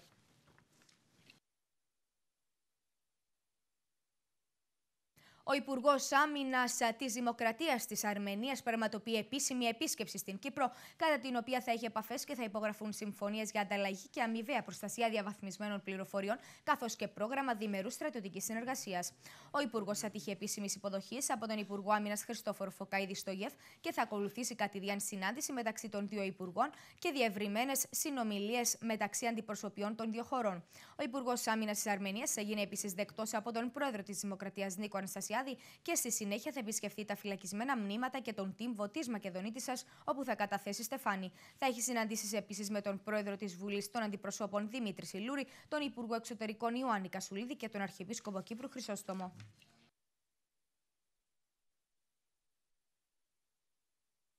Μαχητικό αεροσκάφος τύπου Mirage 2000 κατέπεσε στην περιοχή της Σκοπέλου περίπου στις 12:18 το μεσημέρι της Δευτέρας. Σύμφωνα με τις πρώτες πληροφορίες, ο χειριστής του μαχητικού πρόλαβε να χρησιμοποιήσει το εκτινασσόμενο κάθισμα και εγκατέλειψε το Mirage με ασφάλεια.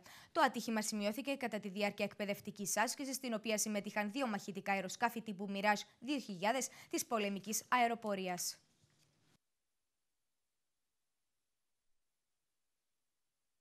Το Υπουργείο Άμυνας ανακοινώνει την διεξαγωγή της ετήσιας πολυεθνικής άσκησης Αργοναύτης 2017, στην οποία συμμετέχουν με προσωπικό ή και αεροναυτικά μέσα 22 ευρωπαϊκές και άλλες χώρες. Πρόκειται για τη μεγαλύτερη άσκηση πολιτικο-στρατιωτικής συνεργασίας που διεξάγεται στην Κύπρο και από πλευράς Κυπριακής Δημοκρατίας συμμετέχουν 24 υπηρεσίες από 8 υπουργεία. Η άσκηση θα διεξαχθεί από αύριο 30 Μαΐου και θα διαρκέσει μέχρι και τις 2 Ιουνίου 2017. Θα διεξαχθεί σε 4 φάσεις σε θαλάσσιο, εναέριο και χερσαίο χώρο της επαρχίας Λάρνακας, εντός του FIR και της ΑΟΣ της Κυπριακής Δημοκρατίας. Ο Γενικός Συντονισμός της άσκησης ανατέθηκε στο ΓΕΦ σε συνεργασία με την αστυνομία ΞΕΔ, Πολιτική Άμυνα και Τμήματος Κρίσεων του Υπουργείου Εξωτερικών, που συντονίζουν τις διάφορες φάσεις ανάλογα με το εθνικό σχέδιο που εφαρμόζεται.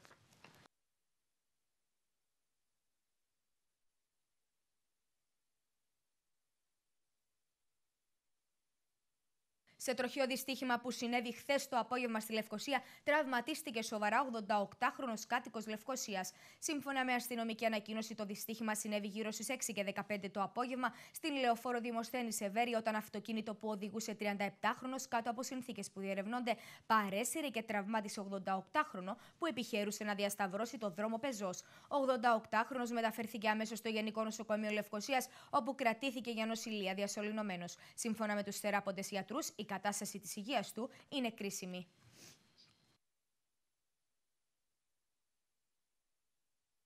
Διενεργήθηκε σήμερα το πρωί νομισμένη νεκροτομή επί της σωρού της 33χρονης από την Ρωσία που διένυε την 39η εβδομάδα κοίησης και εντοπίστηκε μελανιασμένη το πρωί της Παρασκευής από τον άντρα της. Η νεκροψία δεν κατέδειξε τα ακριβή αίτια του θανάτου της άτυχης γυναίκας, όπου λήφθησαν δείγματα για ιστοπαθολογικές εξετάσεις και αναμένεται να ρίξουν φως στα ακριβή αίτια του θανάτου της.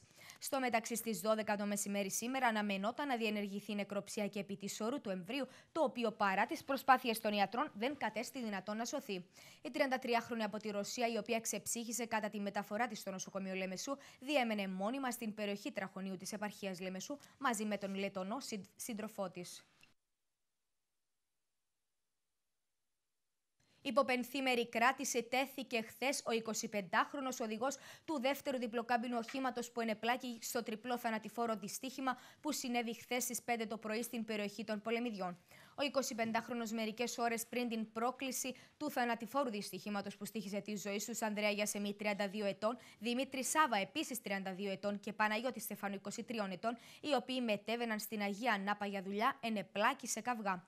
Σύμφωνα με τον υπεύθυνο του ΤΑΕ Γιάννη Σωτηριάδη, ο 25χρονος φέρεται να είχε χτυπήσει οδηγό ταξί στην τουριστική περιοχή Γερμασόγιας.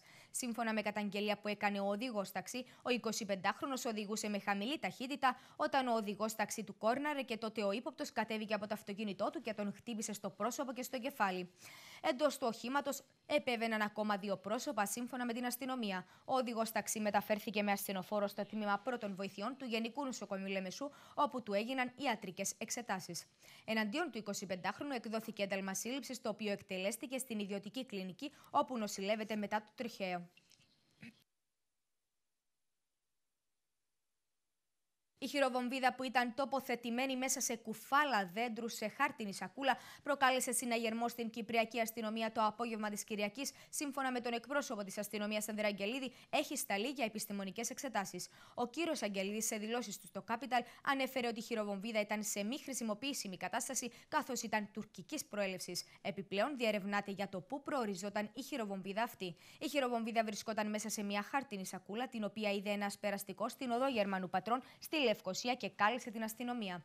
Η περιοχή αποκλείστηκε αμέσως και κλιμάκιο των πυροτεχνουργών έλεγξε το ύποπτο αντικείμενο, ανακαλύπτοντας μια χειροβομβίδα τουρκικής κατασκευής, από την οποία είχε αφαιρεθεί η ασφάλεια, αλλά ευτυχώς δεν εξεράγει επειδή ήταν ελαττωματική. Στο σημείο έφτασε αμέσως αστυνομία, αποκλείοντας την περιοχή για να διεξάγει την έρευνα. Οι πυροτεχνουργοί που έφτασαν στο σημείο την απενεργοποίησαν, ενώ η αστυνομία διεξάγει έρευνα για το πώς βρέθηκε εκεί.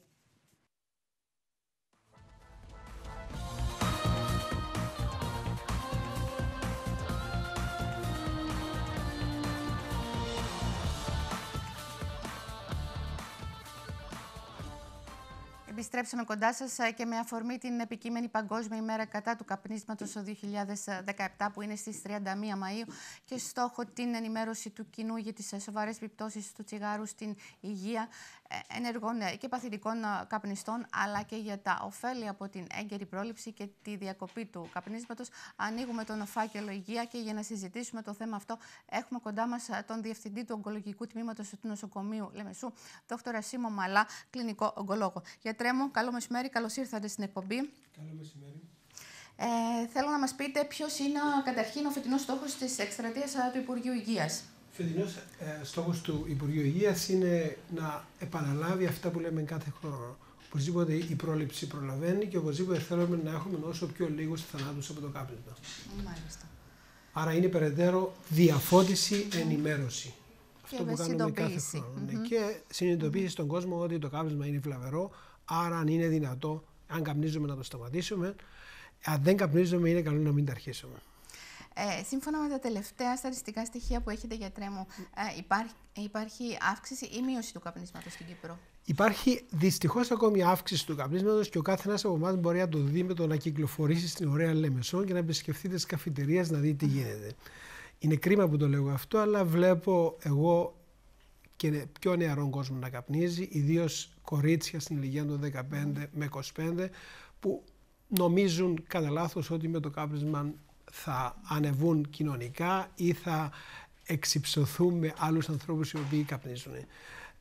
Είναι ένα από τα προβλήματα τα οποία έχουμε σαν κοινωνία και θα πρέπει σιγά σιγά να ακολουθήσουμε και να γίνουμε Ευρωπαίοι και σε αυτό το θέμα, να αποφύγουμε να μοιάζουμε με χώρες οι οποίες είναι στην περιοχή μας, όπως η Τουρκία και η Ελλάδα, οι οποίοι και αυτοί είναι μανιώδη καπνιστές όπως εμείς. Κύπρος, Ελλάδα και Τουρκία. Κύπρος, Ελλάδα και Τουρκία είναι στις πρώτες θέσεις. Δυστυχώς χάνουμε πάρα πολλά άτομα τα οποία βρίσκονται στην ηλικία των 50-60 χρονών, αν δεν είναι από καρκίνο του πνεύμονα, του λάριγγα και των οποιοδήποτε άλλων παθήσεων, είναι από καρδιοαγγειακά νοσήματα, τα οποία έχουν και αυτά άμεση σχέση με το κάπνισμα.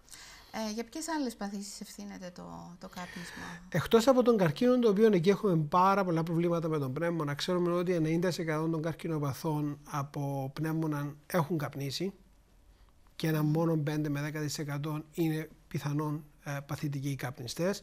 Ξέρουμε ότι έχουμε προβλήματα με το λάριγγα, με όγκους της κεφαλής τραχύλου, δηλαδή του προσώπου, όγκους της ηροδόχου κίστεως.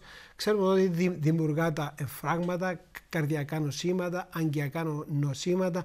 Άρα είναι μια ουσία, ή αρκετές ουσίες στο κάπνισμα, θα έλεγα καλύτερα, οι οποίες ενώ γνωρίζουμε ότι είναι καρκινογόνες, εξακολουθούμε και πηγαίνουμε στο περίπτερο και τις αγοράζουμε.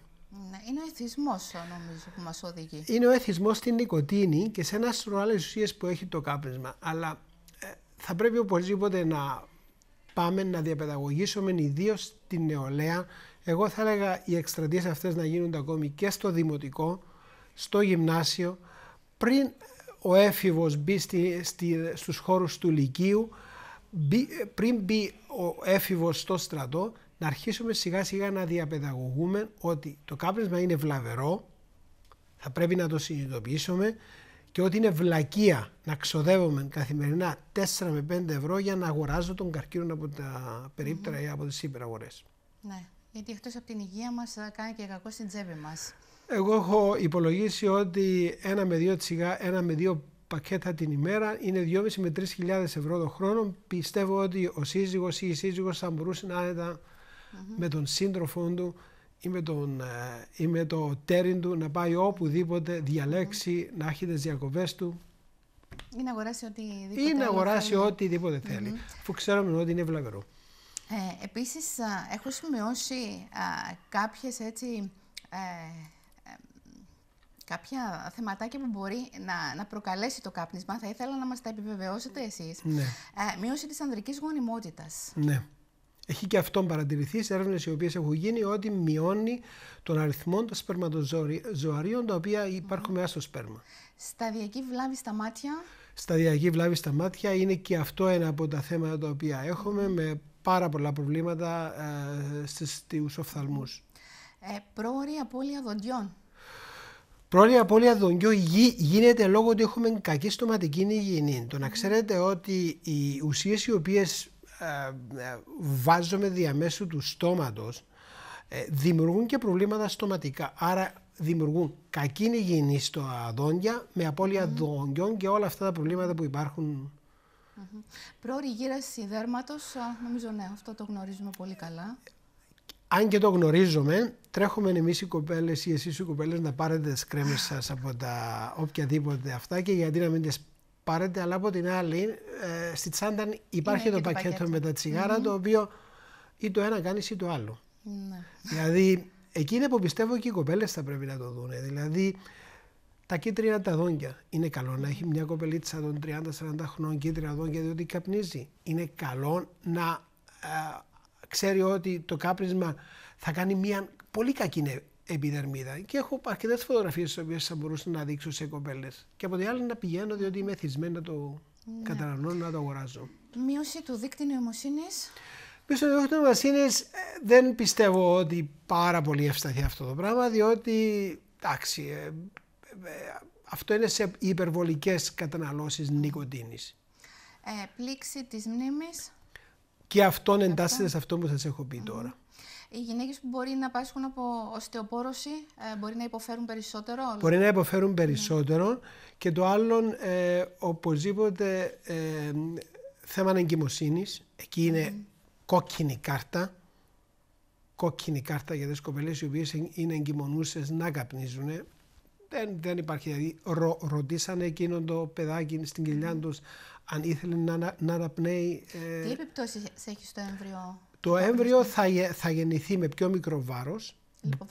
Λιποβαρές. Θα γεννηθεί πρόωρα. Εντάξει, και θα υπάρχουν και προβλήματα στην εγκυμοσύνη. Άρα εγώ θα συνιστούσα στις κοπέλες οι οποίες θα μείνουν έγκυες, καλό είναι για τον χρόνο 9-12 μήνες να αποφύγουν το κάπνισμα.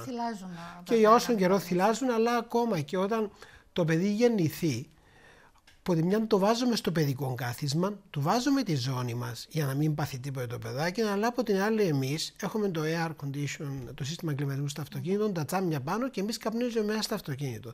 Υπάρχουν χώρες που έχει απαγορευτεί αυτό το φαινόμενο και είναι κρίμα ακόμη να γίνεται στην Κύπρο. Είναι οι παθητικοί καπνιστές, κινδυνεύουν και αυτοί από τις ίδιες κινδυνεύουν. Στον ίδιο βαθμό. Έχουν παραπάνω πιθανότητες να αναπτύξουν καρκίνο του πνεύμονα από μένα που δεν καπνίζω κατά 30 με 50%. Δηλαδή έχουμε και περιπτώσεις στο ιατρείο όπου υπάρχουν κοπέλες οι οποίες απλώς ήταν στο καφενείο του συζύγου ή κάπνιζε ο σύζυγος ή κάποιον άλλο μέρος της οικογένειας στο σπίτι. Θα πρέπει να μας γίνει γι' αυτό συνήθεια ότι θέλουμε να καπνίσουμε, μπορεί να βγούμε έξω στη βεράντα ή σε ανοιχτό χώρο να καπνίσουμε. Αν και πάλι κάποιοι αναφέρουν ότι μεταφέρουμε κάποιο είδους νοικοτήνη μέσα στο σπίτι λόγω του ότι αυτή εναπόθεται στα ρούχα που φοράμε. Ναι. Ως κράτος, γιατρέ μου, έχουμε εναρμονιστεί με τις ευρωπαϊκές οδηγίες?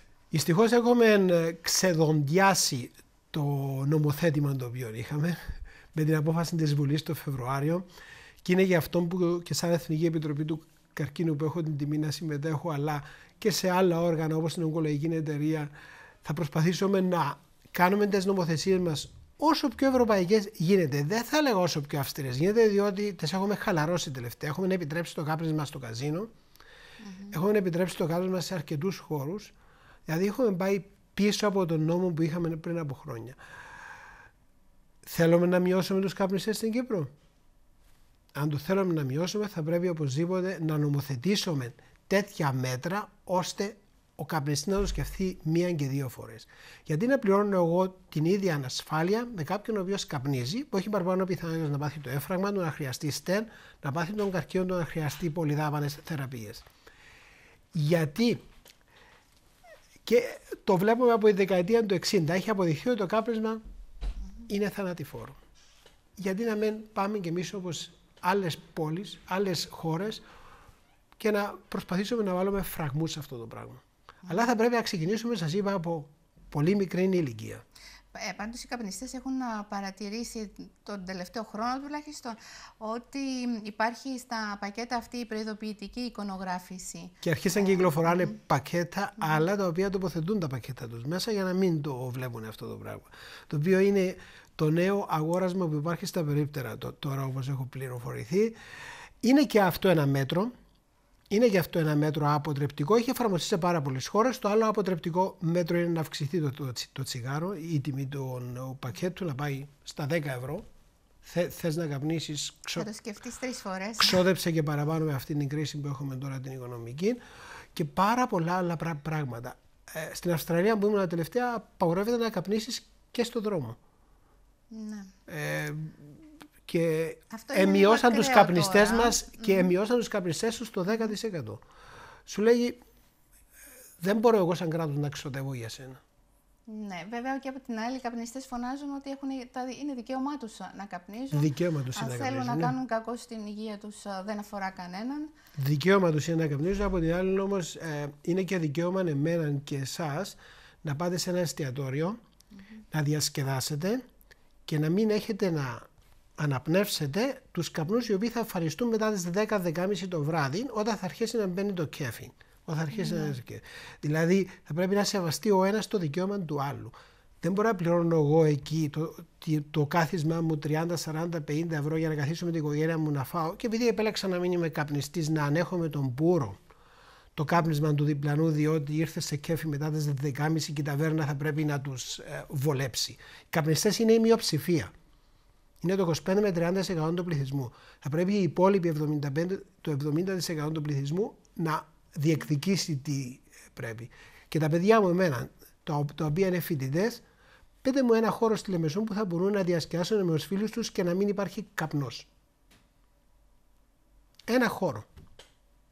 Νομίζω πως δεν υπάρχει. Δεν υπάρχει. Εφόσον δεν υπάρχει και ήδη οι νέοι δεν το διεκδικούν αυτό το πράγμα, τι να τους κάνουν. Εμένα βγάζουν από τα ρούχα τους μόλις μπουν στο σπίτι, πρέπει να κάνουν τους για να προχωρήσουν να κοιμηθούν. Διότι με το να αφήσουν τα ρούχα εκεί στο δωμάτιο τους θα αναπνέουν την νοικοτήνη όλο το βράδυ. Ναι, και τα μαλλιά επίσης. Συγγνώμη που τα λέω αυτά, αλλά είναι πράγματα τα οποία είναι για προβληματισμό που τα λέμε, για να προσπαθήσουμε αν μη τι άλλο να διαφωτίσουμε, και είναι και αυτό που γίνονται αυτές οι εκστρατείες. Πάντως για όλα αυτά που μας λέτε επιβάλλεται άμεση διακοπή του καπνίσματος, όχι αύριο, όχι σήμερα, αλλά χθες. Όμως τι χρειάζεται για να σταματήσει κάποιος να καπνίζει, εκτός από έντονη επιθυμία και ισχυρή θέληση? Κοιτάξτε, έχουν γίνει έρευνες οι οποίες έχουν δείξει με το να προσπαθήσεις να μειώσεις τα τσιγάρα καθημερινώς, δεν δουλεύει αυτό το πράγμα. Δηλαδή να πεις καπνίζω 20 τσιγάρα, θα το κάνω 15 την άλλη εβδομάδα ή το άλλο μήνα και από εκεί πέρα σιγά σιγά μειώσω. Δεν δουλεύει. Το απότομο, δηλαδή το να το κόψεις μόνο μιας, δεν πετυχαίνει. Ναι. Θα πρέπει να το κόψεις απότομα. Αν δεν μπορείς, θα πρέπει να απευθυνθείς στο Υπουργείο Υγείας που έχει ομάδες οι οποίες βοηθούν αυτούς τους ασθενείς, ή στους δύο τους συνδέσμους, το Αντικαρκινικό Σύνδεσμο αλλά και τον Παγκύπριο Σύνδεσμο Καρκινοπαθών και Φύλων, τον ΠΑΣΙΚΑΦ, οι οποίοι έχουν ειδικές ομάδες οι οποίες μπορούν να σε βοηθήσουν. Ή μπορεί να απευθυνθείς σε πνευμονολόγους οι οποίοι έχουν την γνώση να βοηθήσουν τον οποιοδήποτε καπνίζει να σταματήσει το κάπνισμα. Αλλά είναι εδώ. Στο μυαλό όλα. Πάρα πολλά άτομα τα οποία βλέπω εγώ στο ιατρείο, εφόσον διαγνωστούν με καρκίνο του πνεύμονα ή με οποιαδήποτε πάθηση η οποία είναι άμεσα συμφασμένη με το τσιγάρο, σταματούν το κάπνισμα. Γιατί το σταματούν? Διότι φοβούνται τις επιπτώσεις. Ακούνε από τον γιατρό ότι αυτό που έχεις τώρα είναι άμεσα σχετισμένο με μια κακή συνήθεια που έκανες πριν από χρόνια. Αλλά στερνή μου γνώση ας είχα πρώτη. Ναι, θέλω να πούμε για τα ωφέλη από τη διακοπή του καπνίσματος. Αλλά πρώτα θέλω να σταθούμε λίγο, γιατί μιλάμε για το πώς να το σταματήσουμε το κάπνισμα. Υπάρχουν και διάφοροι. Υποκατάστατα. Ναι, οι εναλλακτικές μέθοδοι διακοπής του καπνίσματος. Είναι τα τσιρότα ή τσίχλες νοικοτήνης με βελονισμό, κάποια ειδικά κέντρα. Ναι. Είναι καλό ο κάθενας να προσπαθήσει με αυτό όλα που έχετε πει να κάνει τις προσπάθειες του να σταματήσει το κάπνισμα. Αλλά σας είπα, θα πρέπει να έχει την θέληση, να σκεφτεί ότι, και έρχομαι στην άλλη ερώτηση, είναι ότι αν σταματήσω το κάπνισμα σήμερα, σε 15 χρόνια σχεδόν θα είμαι στο σημείο που είναι ο κύριος Μαλάς εδώ, που δεν εκάπνισε ποτέ του. Άρα με το να το κόψω σε μια 15 ετία θα είμαι στο ίδιο σημείο, άρα θα αποβληθούν αυτά όλα που ίσπνεα που έβαζα μέσα στον οργανισμό μου για τόσα χρόνια. Δηλαδή θέλει 15 χρόνια ο Θέλει 15 χρόνια ο οργανισμός οργανισμός για να καθαρίσει. Δεν μπορείς να πεις σταματώ το τσιγάρο και την επόμενη μέρα είμαι καθαρός. Θα φτύνεις την πίσα, τον κατρά, τον οποίο ίσπνες για χρόνια. Όλες αυτές οι τοξικές ουσίες χρειάζονται αρκετά χρόνια για να καθαρίσουν από τον οργανισμό. Αλλά καθαρίζουν. Αλλά θα πρέπει να πεις, ξέρεις, θα σταματήσω. Και το άλλο που θα πρέπει να κάνεις, το οποίο πάρα πολλοί την παθαίνουν, είναι ότι να μην βρεθούν ύστερα από 3-4 χρόνια σε μια παρεΐτσα και να πούνε ότι, ξέρεις, εγώ είμαι δυνατός, 4 χρόνια δεν κάπνισα, να αρχίσω ένα τσιγάρο τώρα με τους φίλους τώρα, χάρη της παρέας. Θα ξαναμπεί στο ίδιο κανάλι, στην ίδια κατηγορία με τους καπνιστές και σιγά σιγά ο ένας θα γίνει 2, θα πάει στο περίπτωρο να αγοράσει το τσιγάρο, σιγά σιγά θα κρύβεσαι για να μην τον ανακαλύψουν η οικογένεια σου, τους οποίους τους είπες ότι ήσουν δυνατός για 4 χρόνια, άρα ούτε ένα τσιγάρο. Γιατροί μου, πολλοί φοβούνται και κυρίως οι γυναίκες ότι αν σταματήσουν το κάπνισμα θα βάλουν κιλά, θα πάρουν βάρος. Μπορεί να βάλουν κιλά, 3 με 5 κιλά, εντάξει, διότι κάτι μασουλούσαν προηγουμένως το οποίο δεν έχουν τώρα, είχαν κάτι μέσα στο στόμα, άρα σιγά σιγά θα αρχίσουν να βάζουν 3 με 5 κιλά, αλλά αν ήμουν εγώ κοπέλα, θα χαιρόμουν να βάζα 3 με 5 κιλά και να απόβαλα εκείνα όλες τις τοξικές ουσίες. Έχουμε μπει για 4.000 χημικές ουσίες που υπάρχουν μέσα στο τσιγάρο. Πάρα πολλές από αυτές είναι καρκινογόνες. Θα έβγαινα έξω, να περπατούσα λίγο, 30 λεπτά την ημέρα ωφελεί πάρα πολύ και θα είχανα τα κιλά μου. Θα πρόσεχα τι θα έτρωγα, θα έκανα μια υγιεινή διατροφή και όλα θα πηγαίναν καλά. Υπάρχουν όμως και κάποιοι που μπορεί να καπνίζουν για 20-30 χρόνια και λένε εγώ δεν έχω πάθει τίποτα. Είναι να με χτυπήσει το καμπανάκι όμως. Και εμένα πάρα πολλοί μου το λένε. Μα γιατρέ ήμουν καλά 20-30 χρόνια. Ναι, αλλά η μάζα στο πνεύμα είναι εκεί. Καρκίνος είναι. Δυστυχώς δεν μπορούμε να τη χειρουργήσουμε. Δυστυχώς έχεις μεταστάσεις. Έχεις ένα μέσο όρο ζωής τώρα που έχεις αυτά τα προβλήματα κάτω από τον χρόνο. Σκεφτείτε το αυτό το πράγμα. Να είσαι στο γραφείο του ογκολόγου και να σου λέει αυτά τα κακά τα μαντάτα.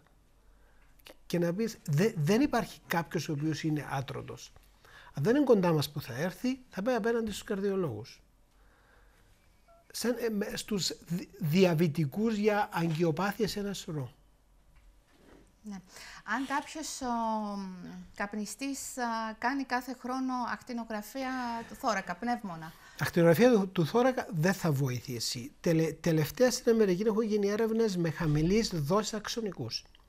Δηλαδή σε ασθενείς οι οποίοι είναι high risk, είναι πολύ υψηλό κινδύνο, θα μπορούσε αυτή να είναι μια εναλλακτική μέθοδος έγκαιρης διάγνωσης. Και έχει αποδειχθεί ότι εάν υποβάλλεσαι σε αυτόν τον αξονικό χαμηλής δόσεως του πνεύμονα με πολύ λεπτές τομές, εντάξει, υπάρχει ένα παράθυρο ελπίδας. Πάλι όμως με το να κάνεις αυτές τις εξετάσεις. Ναι.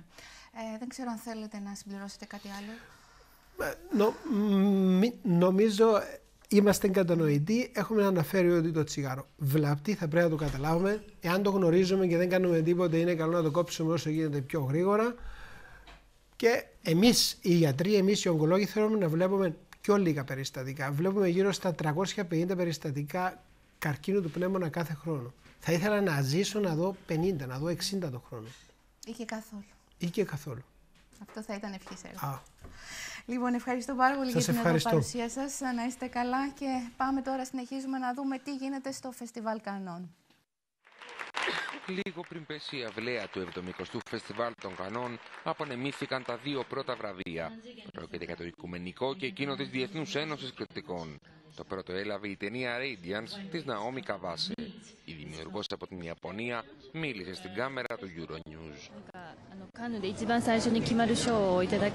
Είναι το πρώτο βραβείο που δίνεται στο Φεστιβάλ των Κανών. Το εκτιμώ πολύ, γιατί πιστεύω στην ταινία μου, η οποία στέλνει ένα μήνυμα προς όλους. Είμαι περήφανη γι' αυτό και είμαι ευγνώμων στους ανθρώπους που το στηρίζουν. Πρόκειται για μια ταινία τρυφερή που πραγματεύεται τον έρωτα μεταξύ μιας γυναίκας και ενός φωτογράφου, ο οποίος σιγά σιγά χάνει το φως του. Η Η έλλειψη της όρασης όμως οδηγεί σε ένα βαθύτερο ψυχικό δέσιμο τους πρωταγωνιστές. Το βραβείο της Διεθνούς Ένωσης Κριτικών απέσπασε η ταινία 120 χτύπια ανά λεπτό του Γάλλου σκηνοθέτη Ρομπέν Καμπιγιό. Είναι πολύ σημαντικό γιατί αυτό το βραβείο το αγαπώ πολύ. Είναι ένα διεθνές βραβείο που θα δώσει μια όθηση στην ταινία. Θα την δουν παντού. Είμαστε ικανοποιημένοι και περήφανοι για την ταινία μας. Το βραβείο αυτό θα την κάνει πιο γνωστή και κυρίως το θέμα το οποίο πραγματεύεται. Το φιλμ μας γυρνά πίσω στα πρώτα χρόνια εμφάνισης του AIDS και τις προσπάθειες που κατέβαλαν τότε οργανώσεις ακτιβιστών στη Γαλλία για την σωστή ενημέρωση του κοινού.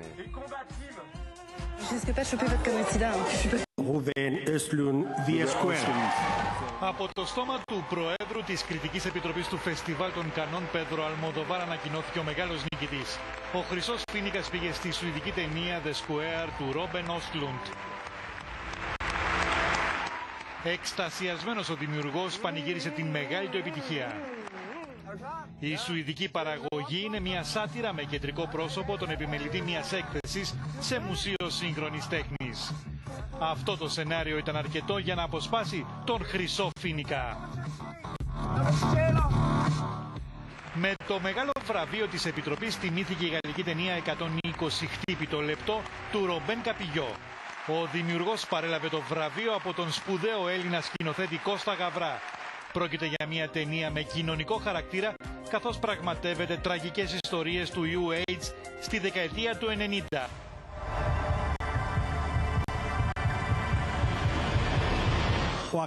Στον Αμερικανό αστέρα Χοακίν Φίνιξ πήγε το βραβείο του πρώτου αντρικού ρόλου για την ταινία «Δεν ήσουν πραγματικά ποτέ εδώ» της Σκοτσέζας Λιν Ράμσεϊ. Η ταινία είναι βασισμένη σε μυθιστόρημα του Τζόναθαν Έιμς.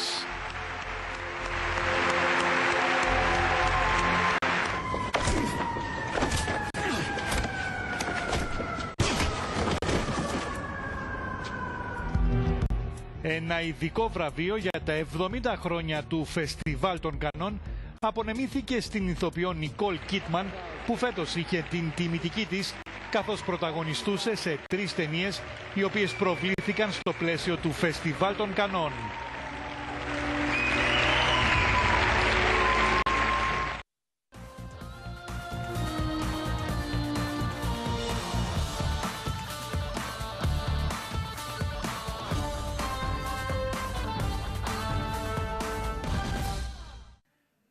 Χρήστος Μιχαηλίδης, ένα πρόσωπο που το τελευταίο διάστημα βρίσκεται στο επίκεντρο του ενδιαφέροντος, καθώς σαν πρόεδρος της ΟΕΒ, της Ομοσπονδίας Εργοδοτών και Βιομηχάνων, έχει τραβήξει τα βλέμματα επάνω του λόγω των θέσεων της Ομοσπονδίας και της διαφοράς στο θέμα του ΓΕΣΥ με τον Υπουργό Υγείας.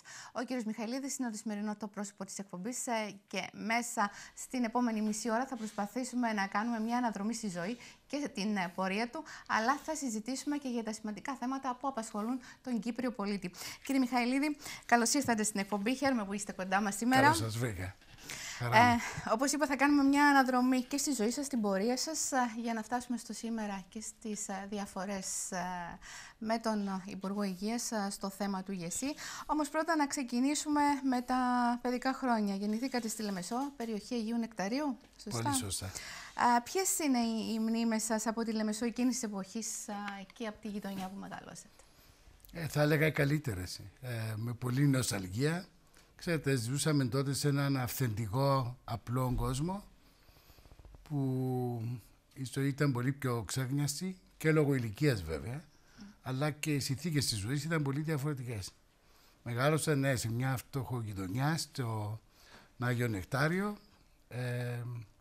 και έχω πάρα πολύ καλές αναμνήσεις. Ξέρετε, η γειτονιά τότε ήταν απόσταση σε ακτίνα 2 με 5 χιλιόμετρα. Αυτή ήταν η γειτονιά, με αυτή την έννοια. Θέλω να μου πείτε τι είναι αυτό που έχει αλλάξει από τα χρόνια εκείνα που νοσταλγείτε σήμερα. Οι ταχύτητες της ζωής είναι πολύ διαφορετικές, η ποιότητα της ζωής είναι πολύ διαφορετική από ό,τι ήταν τότε. Η αυθεντικότητα, το θέλουμε είτε όχι, η εξέλιξη δυστυχώς επιφέρει πέρα από τα θετικά, αλλά και απώλειες στην ποιότητα των ανθρώπων γενικότερα. Ναι. Πώς ήσασταν σαν μικρό παιδί, παίζατε στις Αλάνες ποδόσφαιρο? Παίζα ποδόσφαιρο, έφτασα μέχρι και τη δεύτερη ομάδα της ΑΕΛ, άσχετο ότι είμαι του Απόλλωνα. Αλλά η ζωή μου άλλαξε βασικά από τη στιγμή που άρχισα να παίζω κιθάρα και να τραγουδώ στα 15-16 μου τότε. Είναι αλήθεια ότι ο πατέρας σας έπαιρνε στο καφενείο εκεί της γειτονιάς και σας έβαζε να τραγουδάτε? Αυτή είναι η αλήθεια, ναι. Και είναι βίωμα ζωής. Ότι έπρεπε στα 5-5,5 πριν πεθάνει ο πατέρας μου. Πήγαινα στο σύλλογο της γειτονιάς, με έβανε στο σύλλογο της γειτονιάς. Έπρεπε να βγω στο τραπέζι και να τραγουδήσω από το πρωί με τη βροχή και μέσα στο λιοπύρι. Αυτό είναι το αγαπημένο του τραγούδι. Στα 15 σας όμως μας είπατε ότι αρχίσατε να τραγουδάτε επαγγελματικά. Όχι, απλά εξοικονομώντας κάποια λεφτά, παίζοντας σε ένα κέντρο, τραγουδώντας, αγόρασα την πρώτη μου κιθάρα, έμαθα μόνος μου κιθάρα να παίζω και το οποίο με συνόδευσε σε όλη μου τη ζωή, είναι μέρος της ζωής μου και ένα από τα καλύτερα βιώματα. Πρέπει να σας πω ότι σαν φοιτητής στη Γερμανία είχα χρηματοδοτήσει όλες μου τις σπουδές παίζοντας κιθάρα και τραγουδώντας σε ελληνικά εστιατόρια. Πήγα στη Γερμανία με 100 λίρες. Αυτά ήταν τα λεφτά που μπορούσε τότε η μητέρα μου να μου δώσει. Οπότε πέρασα από διάφορες δουλειές, σκουπίζοντας υπεραγορές. Δύσκολα χρόνια. Πλύνοντας πιάτα, γκαρσόνι και μετά άρχισα να παίζω κιθάρα και να τραγουδώ σε ελληνικά εστιατόρια και έτσι κατάφερα να τελειώσω και τις σπουδές μου. Μάλιστα. Σαν νεαρός ήσασταν θρασής? Νομίζω πως ναι. Να πω μια ιστορία που πήρατε τηλέφωνο στην Βρυτανία του Πανεπιστημίου, στο εμπορικό επιμελητήριο και ζητήσατε να σας προτείνουν για ομιλητή στη Φραγκφούρτη. Έτσι. Είχα μόλις τελειώσει τις σπουδές μου, είχα αρχίσει δουλειά στην Unilever και εκεί έμαθα ότι θα γινόταν ένα τέτοιο συνέδριο. Οπότε ζήτησα να είμαι και εγώ ομιλητής, αφού είχα κάνει την εργασία μου, την διπλωματική μου εργασία, στα θέματα της Κύπρου σαν επιχειρηματικό κέντρο. Ασφαλώς δεν ήμουν ομιλητής, αλλά αυτόν το θράσος είχε εντυπωσιάσει τους τότε ομιλητές, Χρήσης Δημητριάδης, Ζαμπέλας κτλ. Και ήθελαν όλοι να με γνωρίσουν. Και γι' αυτό μου είχαν προσφέρει και εργασία, ενώ ακόμα ήμουν στη Γερμανία και όταν θα ερχόμουν στην Κύπρο να εργοδοτηθώ κοντά τους. Επομένως, σας άνοιξε πόρτες αυτό το θράσος. Ναι. Ποιο είναι το σημαντικότερο, θράσος ή τύχη? Δεν πιστεύω στην τύχη. Νομίζω ότι την τύχη την κάνουμε εμείς. Τίποτα δεν γίνεται στην τύχη. Είναι το τι κάνει ο άνθρωπος. Και δεν θα έλεγα θράσος είναι η πιο ορθή λέξη, αλλά τόλμη και επιμονή σε στόχους. Αυτό είναι που βοηθά τους ανθρώπους. Στη νεαρή ηλικία είναι και θράσος βέβαια. Θέλατε από μικρός να σπουδάσετε διοίκηση επιχειρήσεων? Όχι, αρχικά ήθελα να γίνω μουσικός.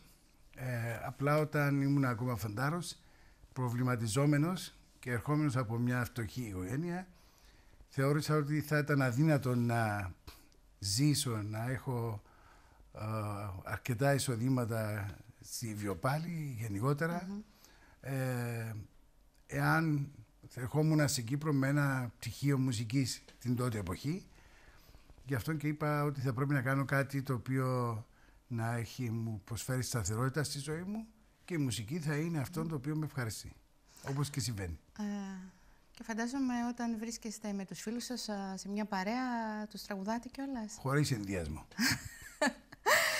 Τώρα, υπήρξε κάποιο γεγονός στη ζωή σας που σας ανάγκασε να γίνετε σκληρός και να αλλάξετε χαρακτήρα? Νομίζω είχα πολλά βιώματα στη ζωή μου που σκληρός με την έννοια του να αντέχεις δυσκολίες. Με αυτήν την έννοια, το γεγονός ότι χάσα τον πατέρα μου όταν ήμουν 5,5 χρόνων, το να μεγαλώνει ένα παιδί από μόνο του με τη μητέρα του, χρειάζεται αντοχές. Πρέπει να γίνεις σκληρός για να μπορέσει να αντεπεξέλθεις στη ζωή. Ήσασταν μοναχοπέδι? Ήμουνα μοναχοπέδι, ναι. Ναι. Τι θυμάστε? Εντάξει, τον πατέρα σας μπορεί να μην τον θυμάστε και τόσο καλά ή κάποιες συμβουλές που σας έδινε. Η μητέρα σας όμως τι σας συμβούλευε? Η μητέρα μου ήταν πατέρας και μητέρα μαζί, μια απλή γυναίκα με πολύ έντονες αρχές όμως, και νομίζω ότι κατάφερε να μου μεταφέρει αυτές τις αρχές. Είχα πολλά βιώματα με τη μητέρα μου που ήταν πολύ έντονη σε θέματα αρχών. Λοιπόν, είπαμε για την επιστροφή στην Κύπρο, έγινε το 1987. 86-87, ναι. 86-87. Εργαστήκατε ως διευθύνων σύμβουλος στην εταιρεία Cyprus. Μάλιστα. Οίκο διαχείρισης εταιριών διεθνούς δραστηριότητας. Εργαστήκατε στο τμήμα Marketing και Ανάπτυξης νέων προϊόντων της Unilever. Στη Γερμανία αυτό. Και στη συνέχεια ιδρύσατε τη Cypro Network. Ακριβώς. Που σταδιακά εξελίχθηκε στον μόνιμο όμιλο εταιριών συμβουλευτικής και ερευνών αγοράς με δραστηριότητα στην Κύπρο, Ελλάδα και Μέση Ανατολή. Πώς αποφασίσατε να ξεκινήσετε κάτι τέτοιο? Να σας πω, καταρχήν ήμουν πάντοτε λάτρης του marketing και η εμπειρία μου στη Γερμανία και σε θέματα ερευνών και σε θέματα marketing από την Unilever και το πανεπιστήμιο μου με είχαν οθήσει στο να ασχοληθώ με αυτόν τον τομέα. Όταν είχα την τύχη να γνωρίσω, είχα πάει στο Χρήση Δημητριάδη και του ζήτησα να με συμβουλέψει, γιατί είχα διάφορες προσφορές από διάφορες εταιρείες για απασχόληση μόλις επέστρεψα. Και μου είχε πει ο Χρήστος Δημητριάδης, και το λέω με μεγάλη μου τιμή, γιατί ήταν ένας πολύ χαρισματικός άνθρωπος, μου είπε ότι όχι, δεν θα πας πουθενά, θα μείνεις εδώ, θα δουλέψεις μαζί μου, να αναλάβεις τη διεύθυνση των υπεράκτιων εταιρειών. Και του είπα, ναι, αλλά εγώ θέλω να κάνω marketing, θέλω να κάνω έρευνες, θέλω να κάνω συμβουλευτική. Και η απάντηση του Χρήση, ο οποίος ήταν ανοιχτόμυαλος, ήταν ανάλαβε αυτό το κομμάτι και παράλληλα μπορείς να χτίσεις αυτές όλες τις υπηρεσίες που εσύ θέλεις από μόνος σου. Όπως και έγινε, γι' αυτό και στην πορεία έγινα συνέτερος. Αγόρασα την εταιρεία από τους τότε συνεταίρους μου, μετά που είχε πεθάνει και ο Χρήστος Δημητριάδης, και είναι η σημερινή Cypro Network. Αν δεν κάνω λάθος, κύριε Μιχαηλίδη, δεν έχετε κατέλθει ποτέ υποψήφιος? Όχι. Όχι. Γιατί δεν σας είχαν γίνει προτάσεις? Ας πω, κατά καιρούς υπήρχαν προτάσεις από διάφορες πολιτικές ηγεσίες, είτε για βουλευτικές ή για οποιοδήποτε άλλο αξίωμα, όμως θεωρούσα και θεωρώ ότι χρειάζεται ειδική ιδιοσυγκρασία, θέλετε, η ενασχόληση με την πολιτική. Όχι γιατί νομίζω δεν την έχω, αλλά δεν ήταν η προτεραιότητα.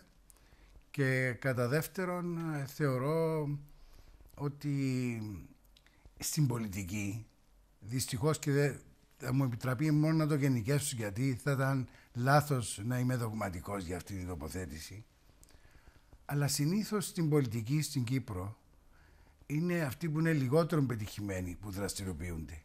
Αυτοί δηλαδή οι οποίοι δεν μπορούν να έχουν μια δική τους πορεία διαφορετικά, διότι προσφορά στα κοινά, που είναι πάρα πολύ σημαντικό, μπορεί να το κάνει κάποιος από διάφορα πόστα και διάφορες δραστηριότητες. Θα παρεξηγηθείτε με αυτό που λέτε. Όχι, γι' αυτό λέω, το λέω έτσι διακριτικά και προσεκτικά, γιατί δεν είμαι δογματικός.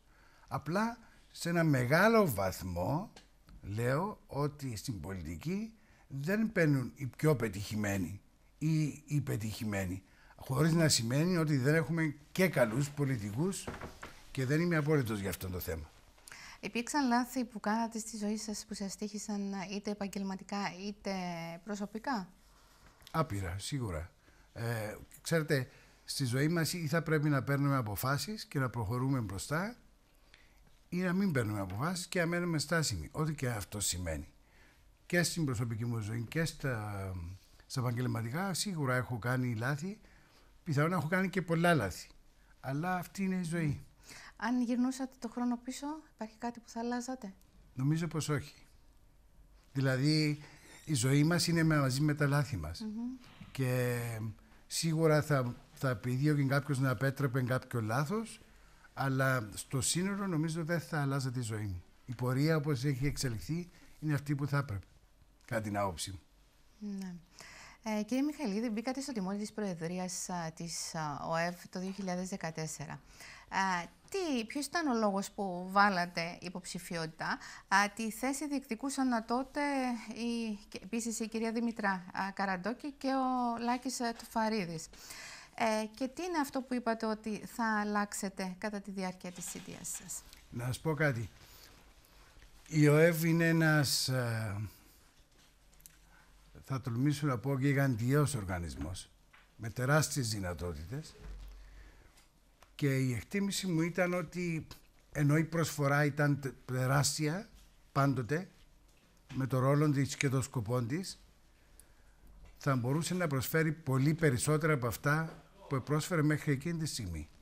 Για να πετύχεις κάτι να αλλάξει, θα πρέπει να αλλάξεις και νοοτροπίες και οργάνωση και προσεγγίσεις, και είχα την ενθάρρυνση από πάρα πολλά μέλη του Διοικητικού Συμβουλίου. Το Διοικητικό Συμβούλιο, πρέπει να σας πω, είναι 100 άτομα, ότι χρειαζόταν ένας πιο νέος άνθρωπος με νέες προσεγγίσεις και να επιφέρει αυτές τις αλλαγές. Αυτή ήταν και η προσπάθεια και η οποία ήταν και επιτυχής. Άρα έχετε καταφέρει αρκετά. Νομίζω πως ναι, βέβαια θα μας κρίνει ο κόσμος και προπάντων ο επιχειρηματικός κόσμος.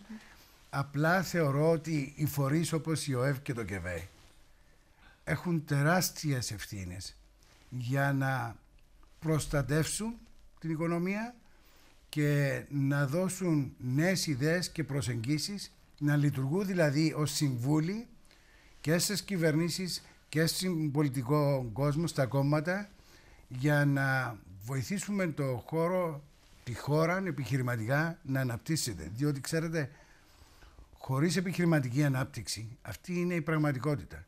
Δεν μπορεί να υπάρξει και ευημερία στη χώρα. Και όσο πιο καλά πάνε οι επιχειρήσεις, τόσο μεγαλύτερες είναι οι δυνατότητες ανάπτυξης και συνεπώς περισσότερη ευημερία για τους πολίτες αυτού του τόπου. Πού στεκόμαστε σε αυτό το θέμα, πού βρίσκεται η οικονομία μας?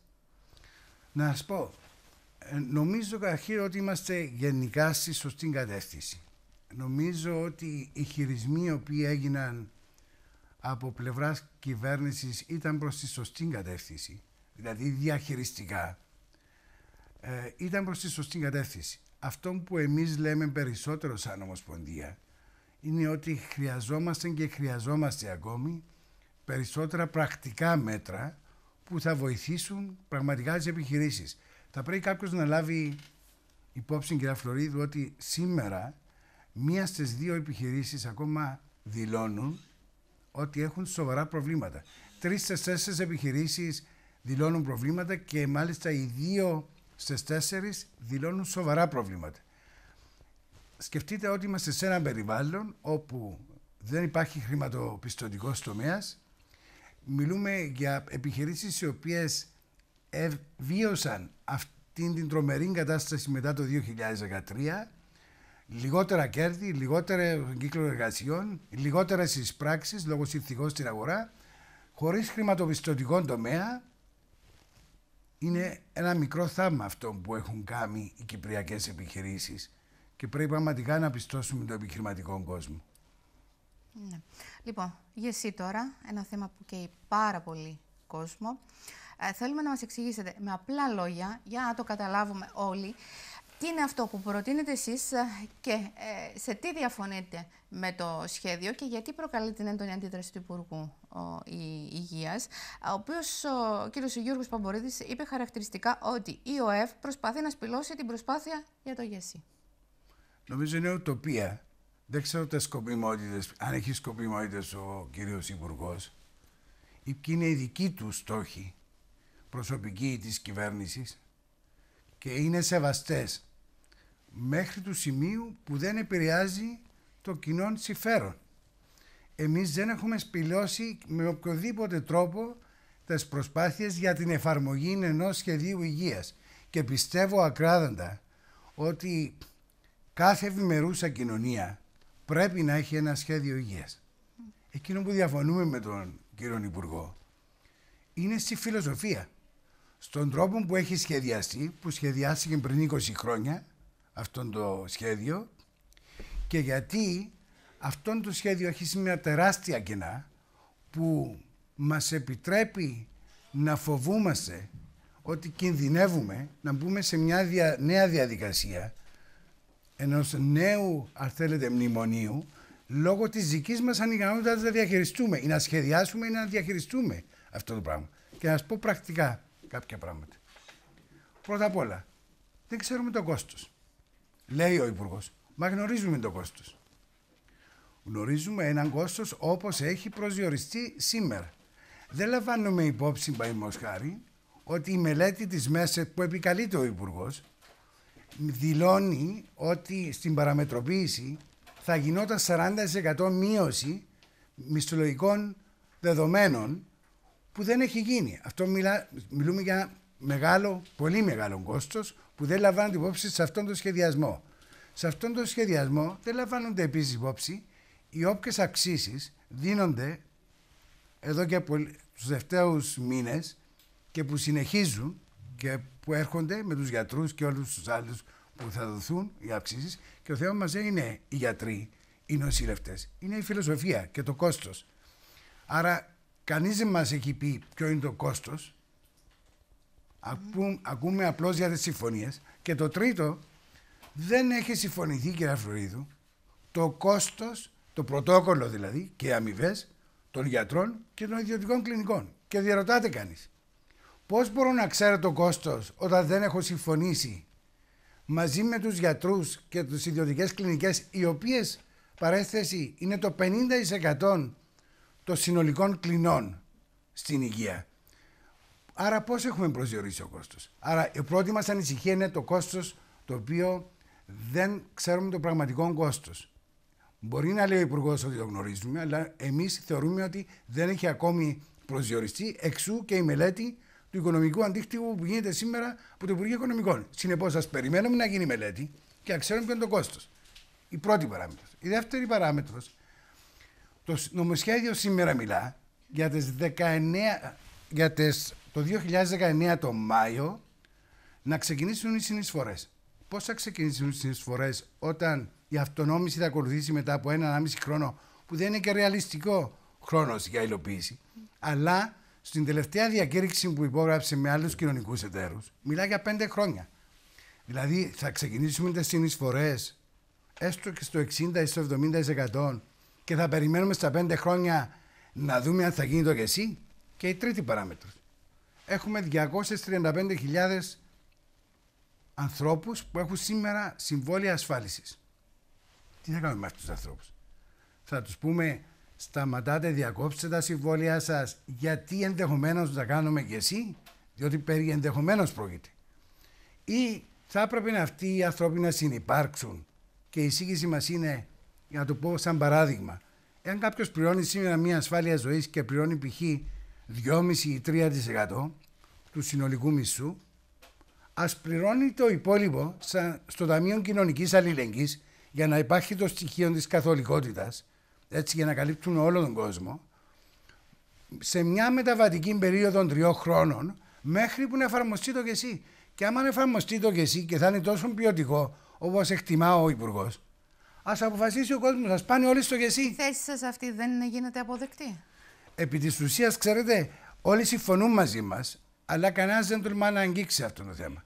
Δηλαδή, βρισκόμαστε σε αυτήν την πολύ ευαίσθητη φάση, όπου τα κόμματα, η κυβέρνηση δεν διαφωνούν με τις θέσεις, μιλώ γενικά, αλλά στο τέλος της ημέρας κανένας δεν αγγίζει μήπως θεωρηθεί με τον τρόπο που λειτουργεί και ο Υπουργός και εκφοβίζει κόσμον και κλινικές και άλλος πώς, για να έχουμε άλλη άποψη και στο τέλος της ημέρας είμαστε ενάντια στο κοινό. Δεν είμαστε ενάντια στο κοινό. Θέλουμε ΓΕΣΥ και θέλουμε να εφαρμοστεί το σωστό ΓΕΣΥ και να καλύψει όλον τον κόσμο, αλλά να γίνει σωστά.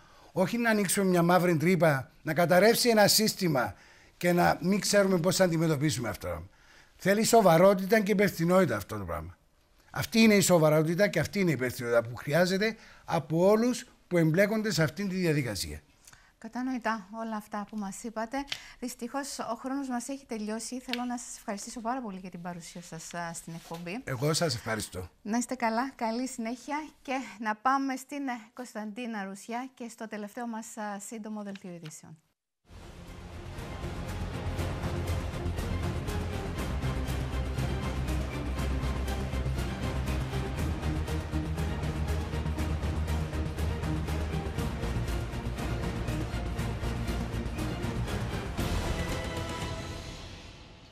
Χαίρετε κυρίες και κύριοι. Επίσημη επίσκεψη πραγματοποίησε σήμερα στις 11:30 το πρωί ο κύριος Σέιντε, ο οποίος έγινε δεκτός από τον Υπουργό Εξωτερικών της Ελλάδας, Νίκο Κοτσά.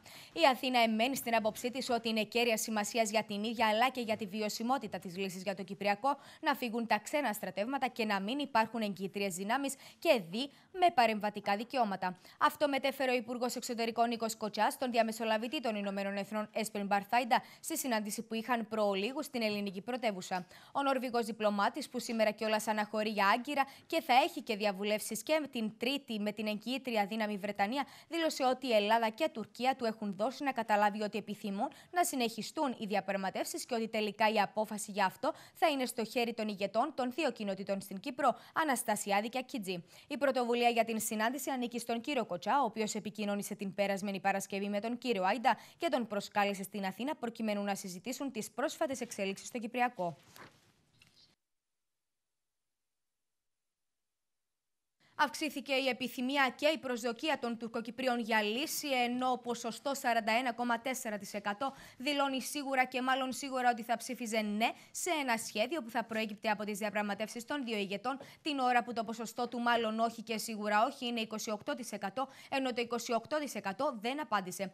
Αυτό προκύπτει από το αποτέλεσμα της έρευνας του Κέντρου Εργασιών Προσφύγων Ταυτότητας και Δικαιωμάτων τον Απρίλιο του 2017 και η οποία γίνεται κάθε 3 μήνες και καλύπτει ευρύ φάσμα θεμάτων. Σύμφωνα με την Κύπρη, τον Ιανουάριο του 2016, το 80,52% των ερωτηθέντων δήλωσε ότι ήθελε μια λύση του Κυπριακού. Το ποσοστό αυτό επισημαίνεται έπεσε στο 65,29% τον Ιανουάριο του 2017 για να ανέλθει στο 68,13% τον προηγούμενο μήνα. Όσον αφορά την προσδοκία επίτευξης λύσης, το ποσοστό που είναι αισιόδοξο ότι θα υπάρξει λύση έφτασε τον Απρίλιο στο 26,01%.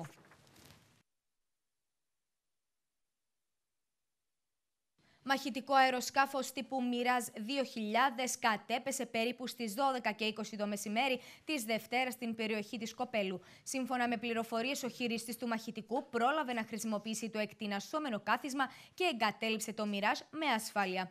Το ατύχημα σημειώθηκε κατά τη διάρκεια εκπαιδευτικής άσκησης, στην οποία συμμετείχαν 2 μαχητικά αεροσκάφη τύπου Mirage 2000 της πολεμικής αεροπορίας.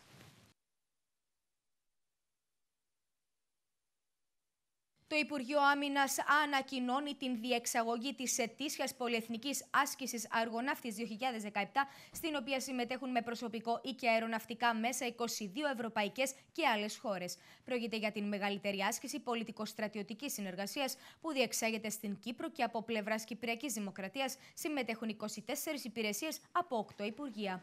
Η άσκηση θα διεξαχθεί από αύριο 30 Μαΐου και θα διαρκέσει μέχρι και τις 2 Ιουνίου 2017, όπου θα διεξαχθεί σε 4 φάσεις σε θαλάσσιο, εναέριο και χερσαίο χώρο της επαρχίας Λάρνακας, εντός του FIR και της ΑΟΣ της Κυπριακής Δημοκρατίας. Ο Γενικός Συντονισμός της άσκησης ανατέθηκε στο ΓΕΦ σε συνεργασία με την αστυνομία, ΞΕΔ, Πολιτική Άμυνα και Τμήματος Κρίσεων του Υπουργείου Εξωτερικών, που συντονίζουν τις διάφορες φάσεις ανάλογα με το εθνικό σχέδιο που εφαρμόζεται.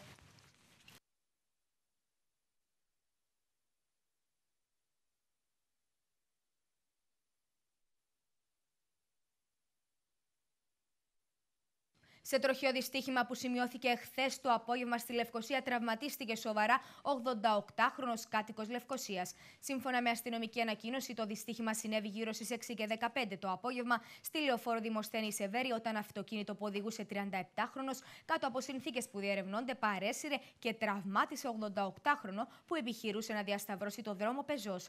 Ο 88χρονος μεταφερθήκε αμέσως στο Γενικό Νοσοκομείο Λευκοσίας, όπου κρατήθηκε για νοσηλεία διασωληνωμένος. Σύμφωνα με τους θεράποντες ιατρούς, η κατάσταση της υγείας του είναι κρίσιμη. Διενεργήθηκε σήμερα το πρωί νομισμένη νεκροτομή επί της σωρού της 33χρονης Ρωσίδας που διένυσε την 39η εβδομάδα κύσης και εντοπίστηκε μελανιασμένη το πρωί της Παρασκευής από τον άντρα της. Η νεκροψία δεν κατέδειξε τα ακριβή αίτια του θανάτου της άτυχης γυναίκας, ενώ λήφθησαν δείγματα για ιστοπαθολογικές εξετάσεις που αναμένεται να ρίξουν φως στα ακριβή αίτια του θανάτου της. Στο μεταξύ, στις 12 το μεσημέρι σήμερα αναμενόταν να διενεργηθεί η νεκροψία και επί της σωρού του εμβρίου, το οποίο παρά τις προσπάθειες των ιατρών δεν κατέστη δυνατό να σωθεί. Η 33χρονη από τη Ρωσία, η οποία ξεψύχησε κατά τη μεταφορά της στο νοσοκομείο Λεμεσού, διέμενε μόνιμα στην περιοχή Τραχωνίου της επαρχίας Λεμεσού μαζί με τον Λετονό σύζυγό της.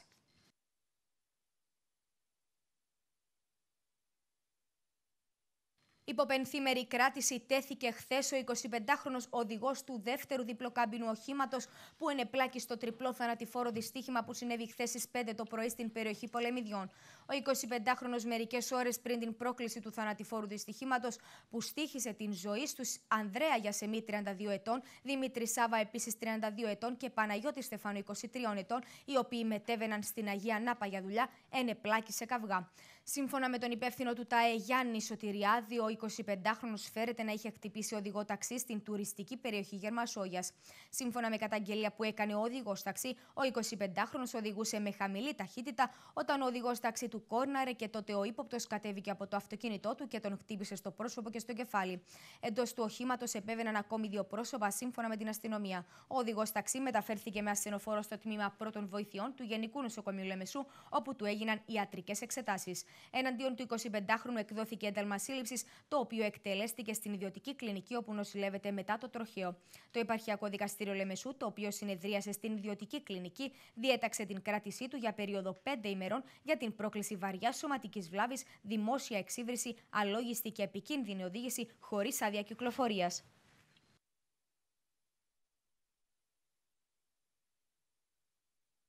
Κυρίες και κύριοι, αυτές ήταν οι σημαντικότερες μέχρι στιγμής ειδήσεις της ημέρας. Επόμενη ενημέρωσή σας στο κεντρικό δελτίο ειδήσεων στις 7 με τον Κωνσταντίνο Αθανασίου. Στέφανη, λόγο σε σένα. Κωνσταντίνα Ρουσιά, σε ευχαριστούμε. Στο σημείο αυτό η εκπομπή μας ολοκληρώθηκε, κυρίες και κύριοι. Μείνετε στο Capital. Ακολουθεί η Χριστίνα Λουκά με την εκπομπή Στον Αστερισμό της Μέρας και στις 5 ο Δημήτρης Σούγλης με την εκπομπή Η Αλήθεια Καίει, που σήμερα φιλοξενεί τον εκπρόσωπο τύπου του ΤΙΣΥ Πρόδρομο Προδρόμου, τον βουλευτή του ΑΚΕΛ Ανδρέα Καυκαλιά και τον διευθυντή Γραφείου Επικοινωνίας Δίκο Γιώργο Γεωργίου, με θέμα Κυπριακό και συνομιλίες. Σας ευχαριστούμε για την προσοχή σας. Ανανεώνουμε το ραντεβού μας για αύριο στη 1 το μεσημέρι. Από όλη την ομάδα του Top Story, ευχές για καλό υπόλοιπο.